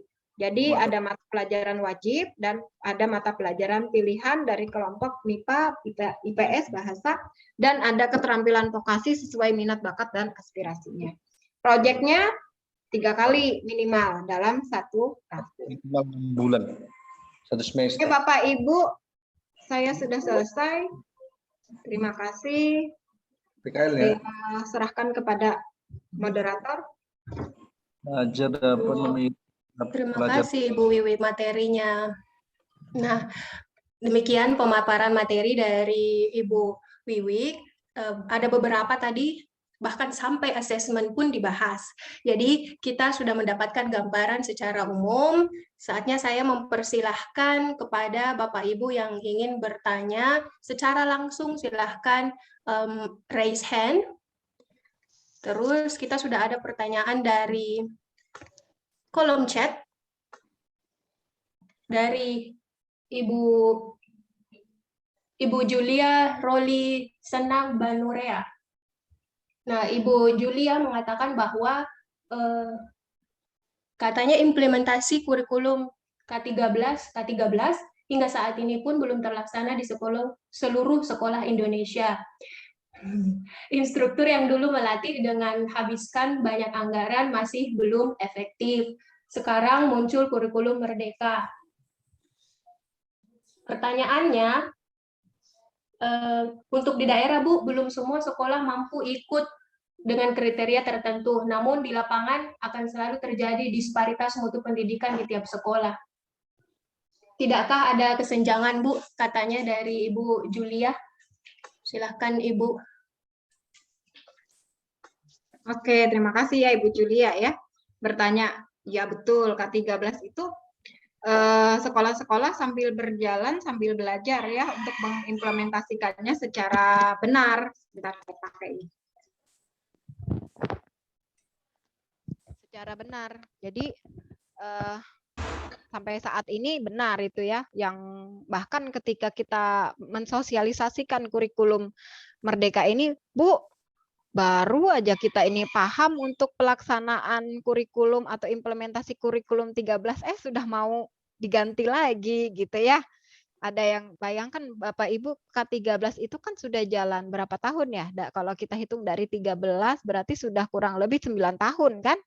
Sudah lebih 9 tahun Bapak Ibu, tetapi memang masih banyak kekurangan. Nah, tetapi Bu siapa tadi? Bu Yuli ya? Bu Yulia jangan ini apa? Jangan apa ya istilahnya itu, jangan langsung sepertinya pesimis ya untuk melaksanakan kurikulum Merdeka ini. Aduh, bisa enggak ya? Apalagi di daerah saya yang penuh dengan keterbatasan. Nah, kurikulum Merdeka ini kan sudah dilaksanakan di sekolah penggerak ya. Di sekolah penggerak pun sudah dilakukan berbagai macam evaluasi terhadap implementasi kurikulum ini. Jadi memang mulai dari baru dilaksanakan 6 bulan itu sudah dievaluasi oleh pemerintah pusat. Nah, sekolah penggerak itu tidak semuanya adalah sekolah yang apa ya, yang siswanya banyak, yang sarana prasarananya itu sudah lengkap. Banyak loh Bapak Ibu sekolah penggerak yang penuh dengan keterbatasan, yang mungkin gedung saja belum ada, belum punya gitu ya, masih numpang dengan sekolah lain, tapi dia menjadi sekolah penggerak dan bisa mengimplementasikan kurikulum Merdeka. Nah, tetapi untuk sekolah yang bukan sekolah penggerak, kurikulum Merdeka ini bukanlah kurikulum yang wajib bagi Bapak Ibu Bapak Ibu yang ada di satuan pendidikan ya, silahkan kan dikasih opsi. Apakah ingin tetap melanjutkan kurikulum 2013 kalau kemarin-kemarin menggunakan kurikulum itu? Apakah ingin tetap melanjutkan kurikulum darurat kalau kemarin menggunakan itu, atau ingin melakukan ikut mengimplementasikan kurikulum Merdeka. Jadi tidak ada pemaksaan, dan kalau ada perubahan mungkin kita tidak ini dulu ya, ngeblok dulu ya. Wah, ini gimana nih? Kita belum selesai juga paham tentang kurikulum 13 sudah ganti lagi nih kurikulum. Tidak ganti, tetapi menjadi salah satu opsi yang bisa dipilih oleh satuan pendidikan. Seperti itu, Miss Rahma. Oke, Bu. Berarti tidak ada paksaan, boleh memilih. Dia adalah opsi ya. Ibu tadi menarik juga Bu yang katanya RPP yang berlembar-lembar, terus kita cuma buat 1 halaman, tapi malah ini lebih enak lagi, sudah disediakan. Wah, betul begitu Bu? Itu bukan kaleng-kaleng, bukan bohong-bohong ya. Berarti sudah bisa langsung dipakai. Jadi kalau berarti, ya? misalnya nih ya, teman-teman ingin mengimplementasikan kurikulum Merdeka. Semua bahan modul ajar ya, perangkat-perangkat itu sudah disiapkan, sudah diberikan contoh oleh pemerintah ya, yang bisa menginspirasi atau mau digunakan langsung juga silahkan. Makanya tadi ketika ingin mengimplementasikan kurikulum Merdeka ini kan ada 3 opsi ya. Apakah ingin mengimplementasikannya masih belum murni, belum apa ya, belum full ya, belum full di mana dia masih melanjutkan kurikulumnya, tetapi ada bagian-bagian dari kurikulum Merdeka ini yang dilaksanakan di sekolah tersebut. Misalnya sekolahnya ikut sih melaksanakan proyeknya misalnya ya, atau pembelajarannya sudah ikut yang pembelajaran berdiferensiasi, melakukan asesmen diagnostik di awal. Nah, itu boleh. Atau yang kedua tadi, yang kedua ini adalah kalau misalnya dia memilih saya melaksanakan kurikulum Merdeka, tetapi semuanya saya ikut contoh yang sudah ada, ya, ikut contoh yang sudah ada. Tidak usah mengembangkan, jadi tidak usah mengembangkan modul ajar, ya, sudah pakai aja modul ajar yang ada gitu. Kalau sudah pakai ya tidak usah lagi menyusun RPP, itulah yang menjadi RPP-nya. Atau yang di atasnya yang mau mengembangkan. Jadi contoh-contoh itu hanya sebagai inspirasi kita tetap mengembangkan. Kalau memang mampu, kenapa merasa tidak mampu, kan begitu ya. Jadi gitu. Ibu, ada panjang sebenarnya Bu ini komen dari Ibu Julia. Kita tanya dulu apakah Ibu Julia bersedia ini untuk unmute atau menyampaikan langsung. Tes. Secara langsung saja, silakan. Bisa kan suara saya? Bisa. Terdengar Bu. Silahkan Ibu. Bu, terima kasih jawabannya. Cuma bisa saya menambahi Kak Bu? Boleh, nambah pusing ya? Bu, bukan pesimis sih Bu, tapi memang kan kalau benar-benar kita lihat di lapangan itu tidak seperti realnya sebenarnya loh Bu, karena bertepatan saya memang bukan pemateri yang agak lebih bisa gitu kan Bu. Cuma setelah saya perhatikan beberapa kali ikut pelatihan di mana-mana dengan guru-guru juga, pasti yang di pertanyaan saat KKG pun kita kan Bu, kebingungan sebenarnya. Kita baru paham ini ke-13, sementara dibuat lagi aturan yang terbaru. Belum lagi baru-baru ini kan Bu ANBK. Tidak semua sekolah bisa mengikuti. Sampai di Sintang itu Bu, ada sekolah SMP yang ANBK-nya itu minjam sinyal dari Malaysia loh Bu. Makanya apakah pemerintah pusat benar-benar nih Bu, udah memastikan bahwa dinas di setiap daerah itu menerima gitu Bu? Oke, Bu Yulia, itu tadi ini ya, istilahnya tuh informasi ya bagi kami. Nah, sekali lagi Bu Julia bahwa kurikulum merdeka ini bukan sesuatu opsi yang wajib ya. Silahkan kalau mau tetap melaksanakan kurikulum 2013-nya ya.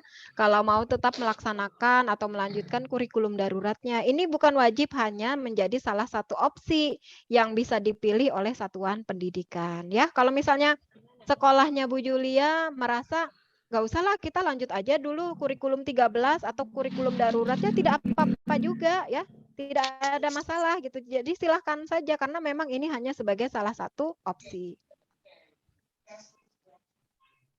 Jadi nggak dipaksakan ya Bu? Enggak Bu Julia. Jadi wajib di sekolah penggerak ya, wajib di sekolah penggerak atau di SMKPK. Tapi kalau yang sekolah bukan sekolah penggerak itu tidak wajib. Silahkan lanjutkan kurikulum yang sudah dilaksanakan. Oke, Bu, maaf Bu, ada kemarin saya baca artikel yang lagi viral juga beredar kan, bahwa sudah mulai akan terasa kesenjangan loh Bu, di antara sekolah penggerak dan tidak. Kenapa Bu? Apakah benar Bu, jika sekolah penggerak itu akan mendapat subsidi juga dari pemerintah? Bahkan maaf, nominalnya yang saya baca itu kan Bu, saya sebut ya Bu, 100 juta, sementara sekolah yang tidak SP itu tidak sekali mendapatkan. Sementara kan Bu, pasti di lapangan itu pasti akan terjadi kesenjangan loh Bu. Oke. Bu Julia, kalau kita bicara tentang sekolah penggerak, memang iya ya, di sekolah penggerak itu dia mendapatkan 5 intervensi, bukan hanya support dana saja. Ada intervensi lain ya.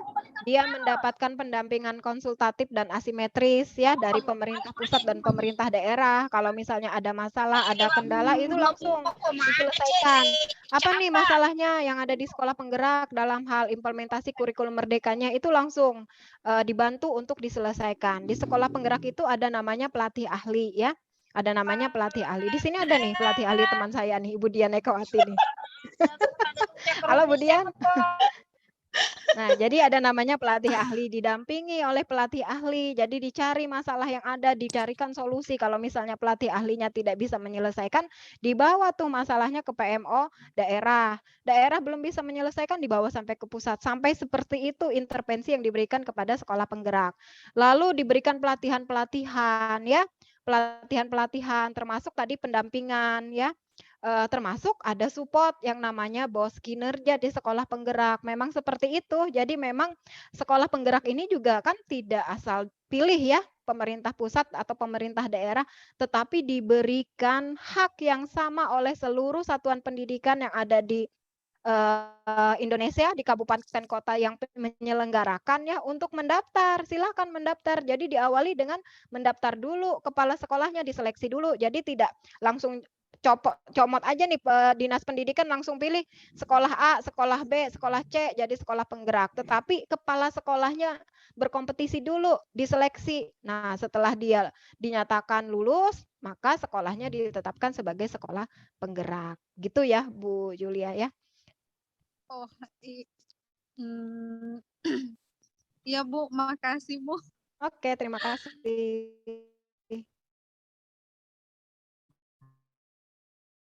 Terima kasih Bu Julia. Oke Bu, kita Mungkin lain waktulah kita bersuni untuk mengulik ini. Boleh. Ya. Panjang sih kalau dari saya, lain kali Oke, Ja, ya. siap Bu Yulia. dan saya yakin Oke, Bu. guru-guru lain juga memiliki perasaan yang sama, tapi kebetulan pada saat ini diwakili oleh Ibu Julia. Oh iya kamu. Sepertinya, Bu. Dan terus kita lanjut ke pertanyaan dari peserta Yofi, Bapak atau Ibu Yofi Kristi. Terima kasih Ibu Wiwi untuk penjelasannya secara holistik. Dari observasi Ibu di lapangan, apakah guru-guru di sana sudah siap mengimplementasikannya, Bu? Skill atau mindset apa saja yang perlu dilatih dan dimiliki guru untuk mempersiapkan, sehingga dapat menikmati kemerdekaan dalam kurikulum merdeka. Skill-nya, Bu, berarti untuk guru-guru. Ini Mohon tipsnya, Bu. jadi pertanyaannya ini Pak Yopi atau Bu Yopi sih mana? Pak Yopi atau Bu Yopi? Kayaknya Ibu sih ya. Oke, baik. Bu Yopi Kristi. Salam kenal Bu Yopi Kristi. Sorry Ibu Bu, berarti ya? salam kenal Bu. Iya, Iya. Ibu. Iya, Ibu dari mana Bu Yopi? Sekarang saya mengajar di Manado Bu. Di mana Ibu? Di Manado. Oh, Manado. Wah, Sulawesi Utara ya. Jadi gini, untuk mengimplementasikan kurikulum merdeka ini tidak ada skill atau apa. Yang penting mau saja dulu ya. Mau saja dulu komitmen ya, mendaftar seperti itu. Nanti Bapak Ibu itu akan diminta untuk mempelajari ya modul ajar, dokumen-dokumen yang ada. Silakan di situ nanti Bapak Ibu juga akan diberikan kesempatan memilih mau yang mana nih gitu ya. Kalau di Kaltim sendiri itu kita bisa tahu di provinsi lain juga kita bisa akses kok Bapak Ibu. Sudah berapa sekolah sih yang mendaftar ya? Mungkin saya izin share screen.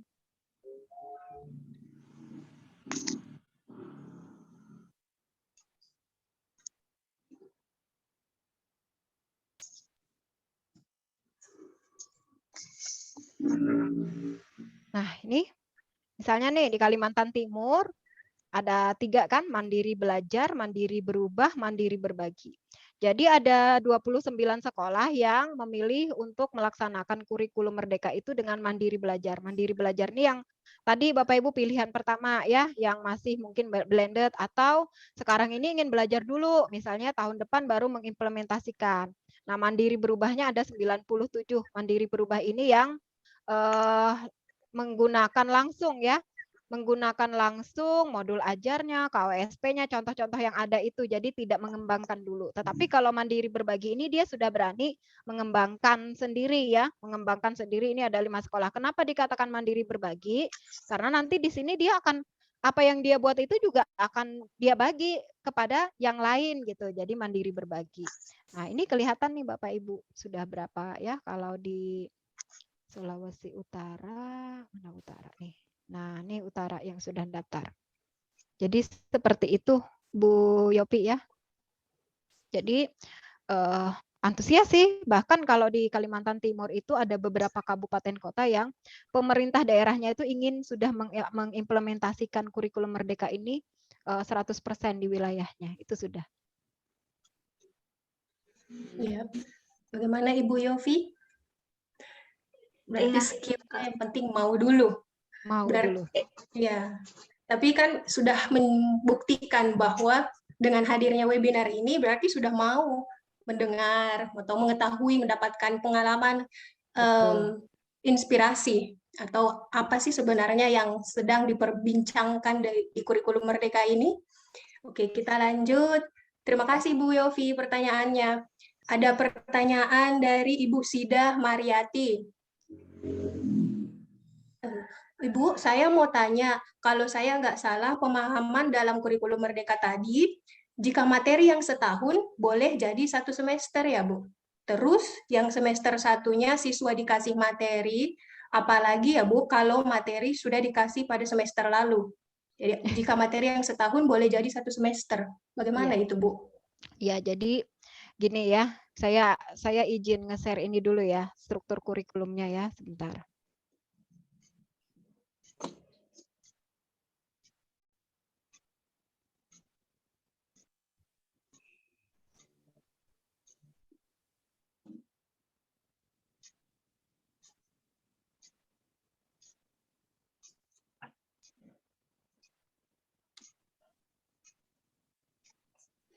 Nah, ini Bapak Ibu kita lihat ya di struktur kurikulum ini.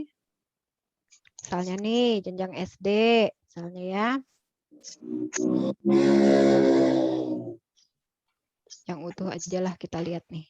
Nih misalnya di kelas 2 jenjang SD ya. Ini kan sudah ada nih. Jadi totalnya itu masih sama dengan total JP di K13 Bapak Ibu. Kalau Bapak Ibu lihat di sini ya. Misalnya pendidikan agama itu 144 JP. Nah, tetapi dari 144 JP ini diambil 20%-nya kalau untuk jenjang SD. Itu sebanyak 36 JP ya.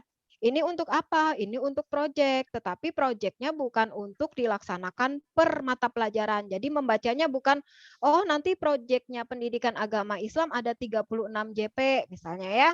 Lalu pendidikan Pancasila ada 36 JP. Tidak Bapak Ibu, nanti proyek ini akan ditotalkan selama 1 tahun itu jumlahnya ada 252. 252 inilah yang akan menjadi jumlah JP untuk pelaksanaan proyek. Nah, lalu tadi di sekolah itu diberikan keleluasaan untuk mengatur alokasi pembelajaran per tahun ya.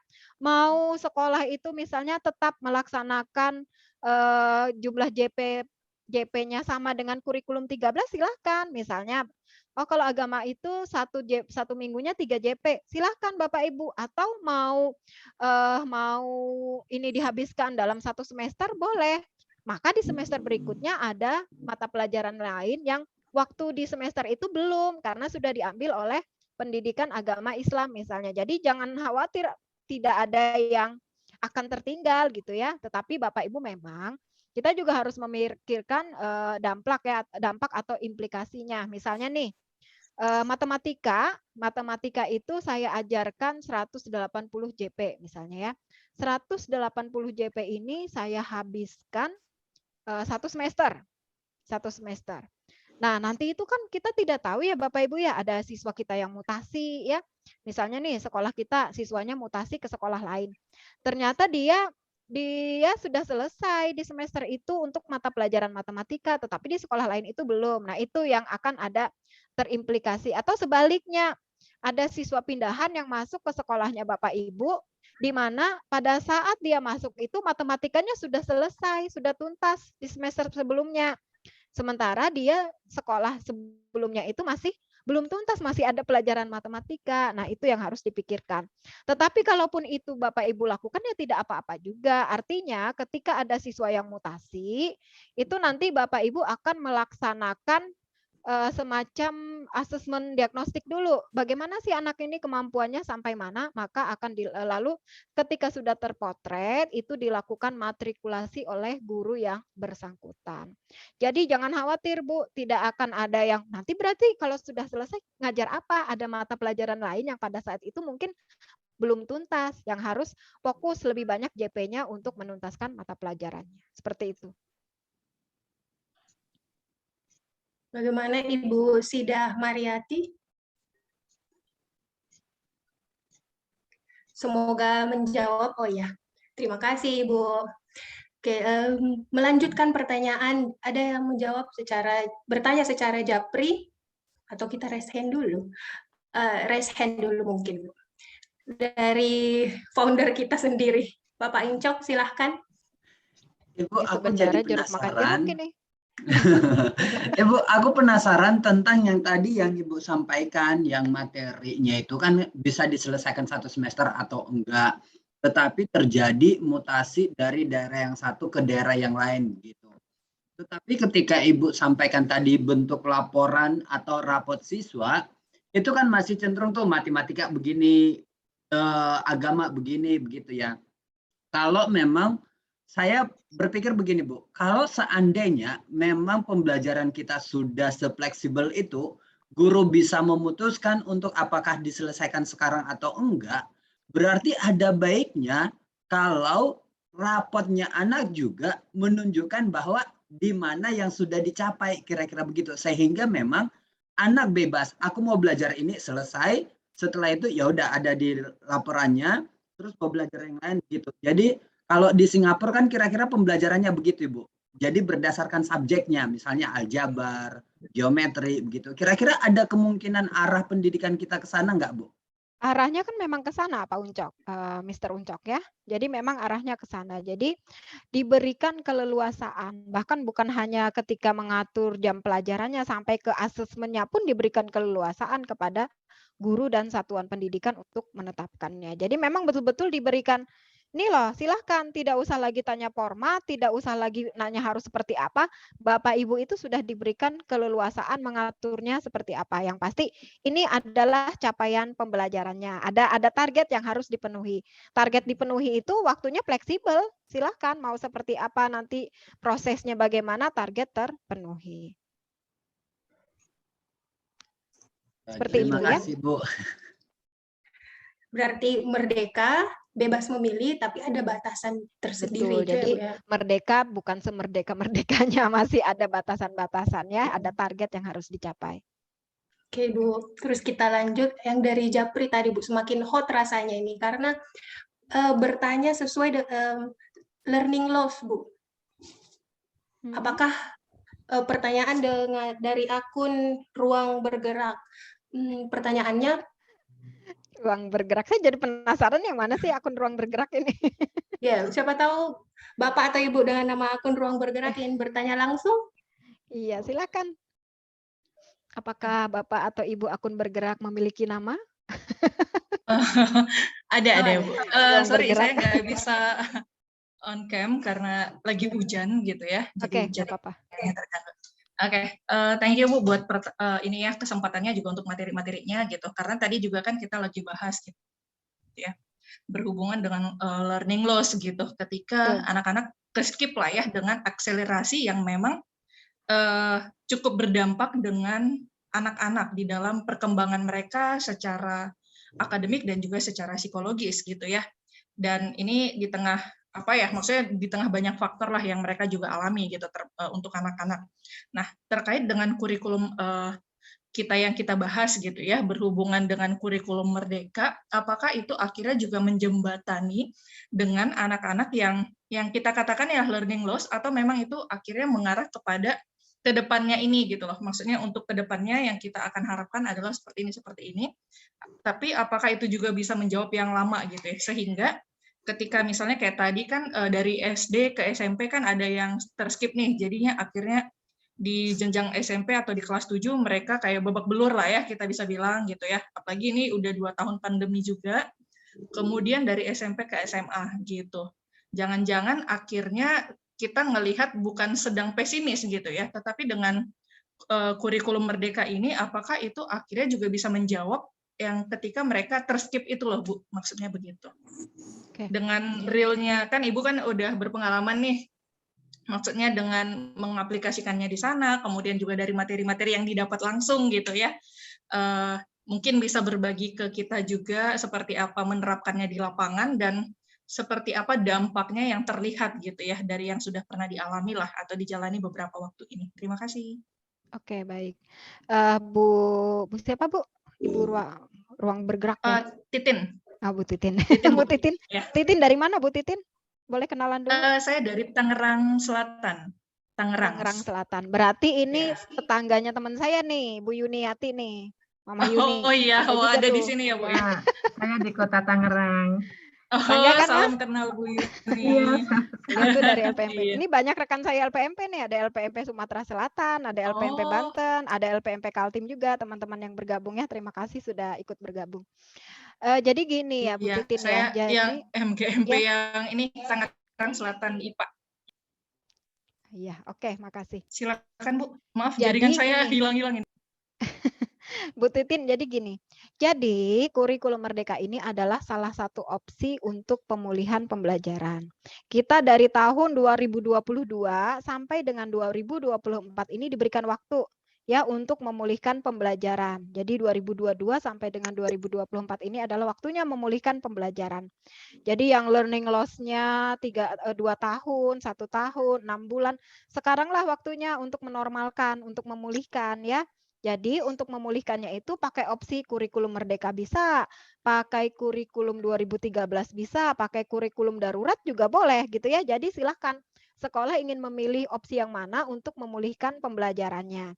Nah, nanti di tahun 2024 akan dilihat nih, dievaluasi ya, di yang kurikulum mana sih yang paling efektif di dalam menyelesaikan atau memulihkan pembelajaran. Jadi akan dievaluasi tuh yang menggunakan kurikulum 2013, yang menggunakan kurikulum darurat, lalu yang menggunakan kurikulum merdeka. Mana yang paling efektif di dalam memulihkan pembelajaran ya. Kalau Bu Titin nanya sekarang ini seperti apa, kita masih belum bisa melihat ya.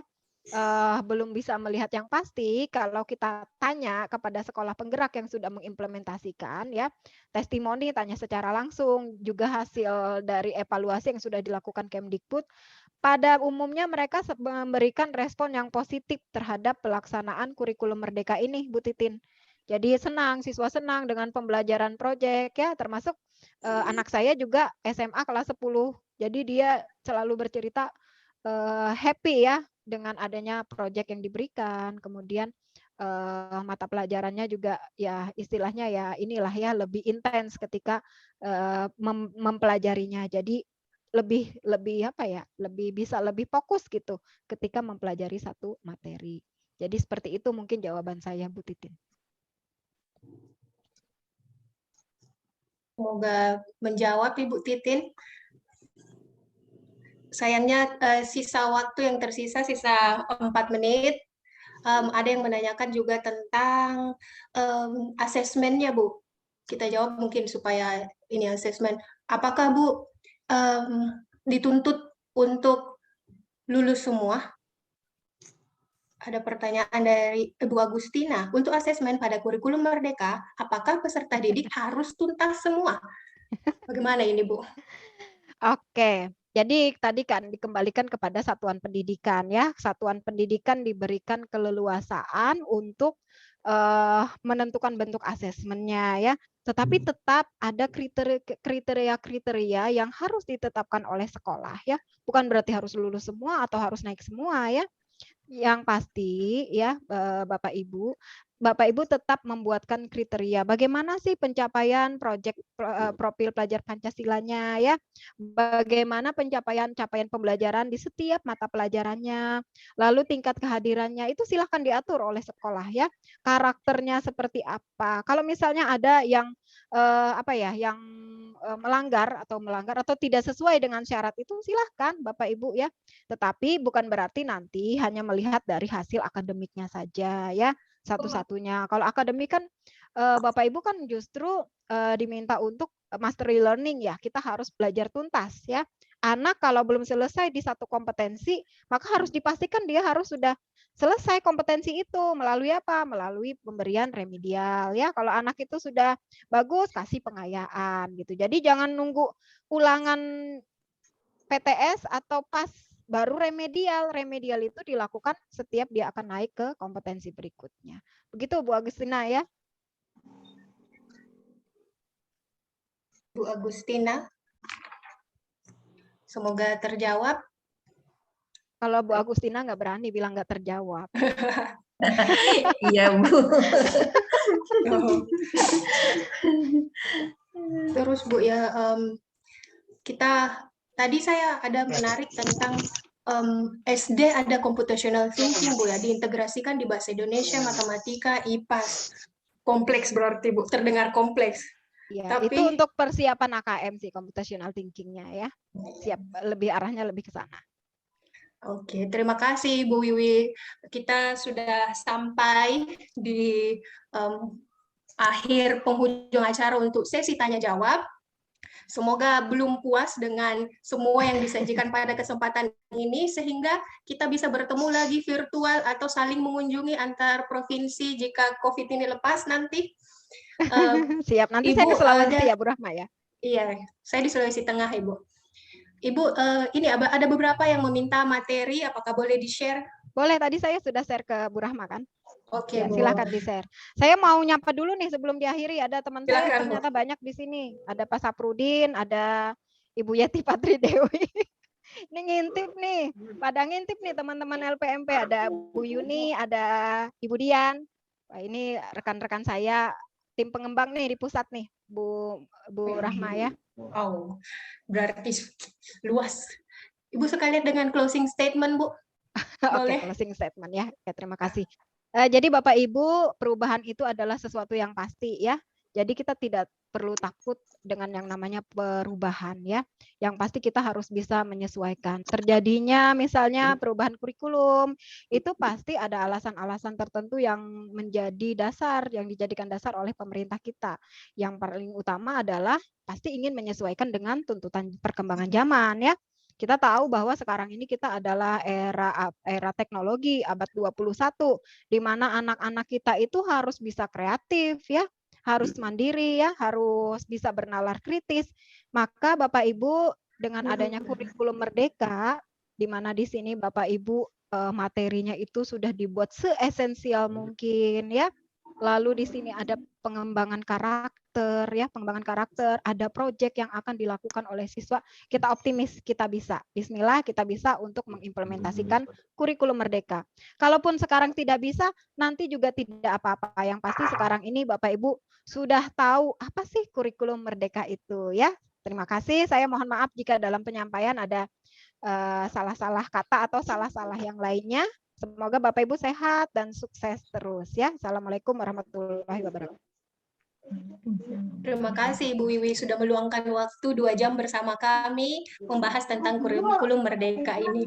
Terus berarti perubahan ini yang sejati. Sekalian saya mau mengutip dari yang disampaikan Mas Menteri pada episode 15 peluncuran kurikulum merdeka dan platform Merdeka Mengajar, disampaikan bahwa guru terbaik adalah bukan guru yang terpintar, tapi guru terbaik adalah guru yang merasa dirinya adalah pembelajar sepanjang hayat, guru yang tetap belajar dan tetap berinovasi. Dan insya Allah kita melalui SIMAGIC akan terus menjadi wadah untuk memfasilitasi diskusi lebih lanjut. Ada juga yang minta rekaman, siap, kita sudah ada YouTube channelnya. Saya baca itu ketawa tuh, kata Rinjo minta rekaman. Minta aja langsung gitu ya. Supaya dihayati mungkin Bu sekalian sama PPT-nya. Oke, saatnya kita sesi foto-foto. Bapak Ibu Oke, boleh diaktifkan semua kameranya ya. Ibu Yeti, Ibu Dian, tolong diaktifkan. Segera untuk pakai kerudung, Ibu Yuni, mendokumentasikan. Ibu Rince.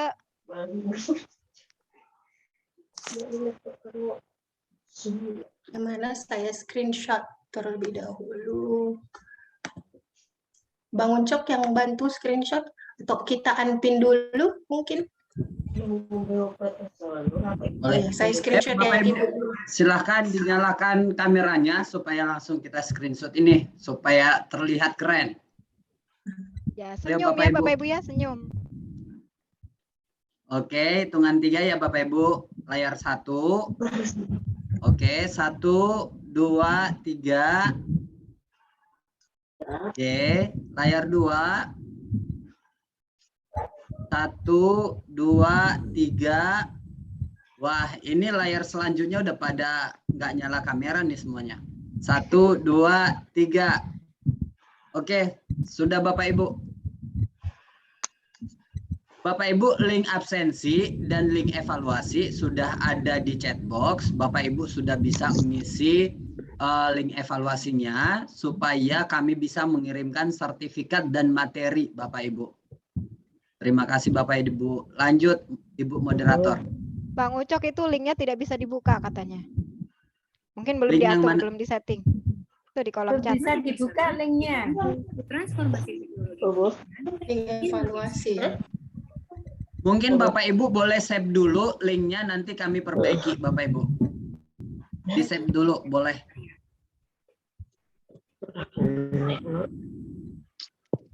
Oke, berarti link evaluasi kita nanti akan ada di grup-grup. Jadi kita tetap menjaga komunikasi di berbagai sosial media. Terima kasih Ibu narasumber kita, Ibu Wiwi, dan beberapa pengunjung kami pada hari ini dari berbagai provinsi. Sampai jumpa di acara-acara SIMAGIC selanjutnya yang mempermasalahkan tentang kurikulum merdeka ini. Kita sama-sama belajar, sama-sama pusing. Sampai jumpa di acara SIMAGIC selanjutnya. Semoga bermanfaat. Assalamualaikum warahmatullahi wabarakatuh dan selamat sore. Terima kasih. sore. Terima kasih. Terima kasih Bapak Ibu. Terima kasih. Terima kasih Bang Unco dan panitia. Terima Terima kasih kasih, Bapak terima Ibu. kasih Bapak Ibu. Terima kasih semuanya. Terima kasih. Mohon izin live. Mohon izin live. Monggo silakan. Ya, mari Bu, mari. Terima kasih banyak. Terima kasih. Moderator dan narasumber. Kasih, Bu. Jumpa lagi. Insya Allah. Terima Saya izin kasih. live ya. Terima Terima kasih kasih. Bu. Bang Ucap Terima dan kasih, Bu Miss Wiwi. Rahma. Ya, terima kasih. Terima kasih. Assalamualaikum. Waalaikumsalam. Terima kasih Bu. Terima kasih Bang Ya, Ucap. terima kasih Bu. Terima kasih.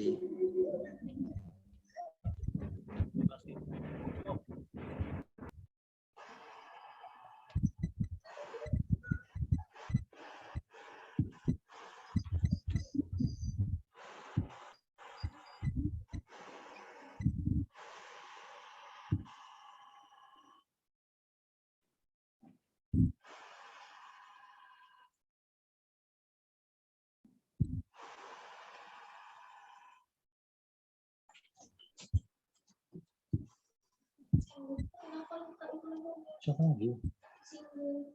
Kenapa?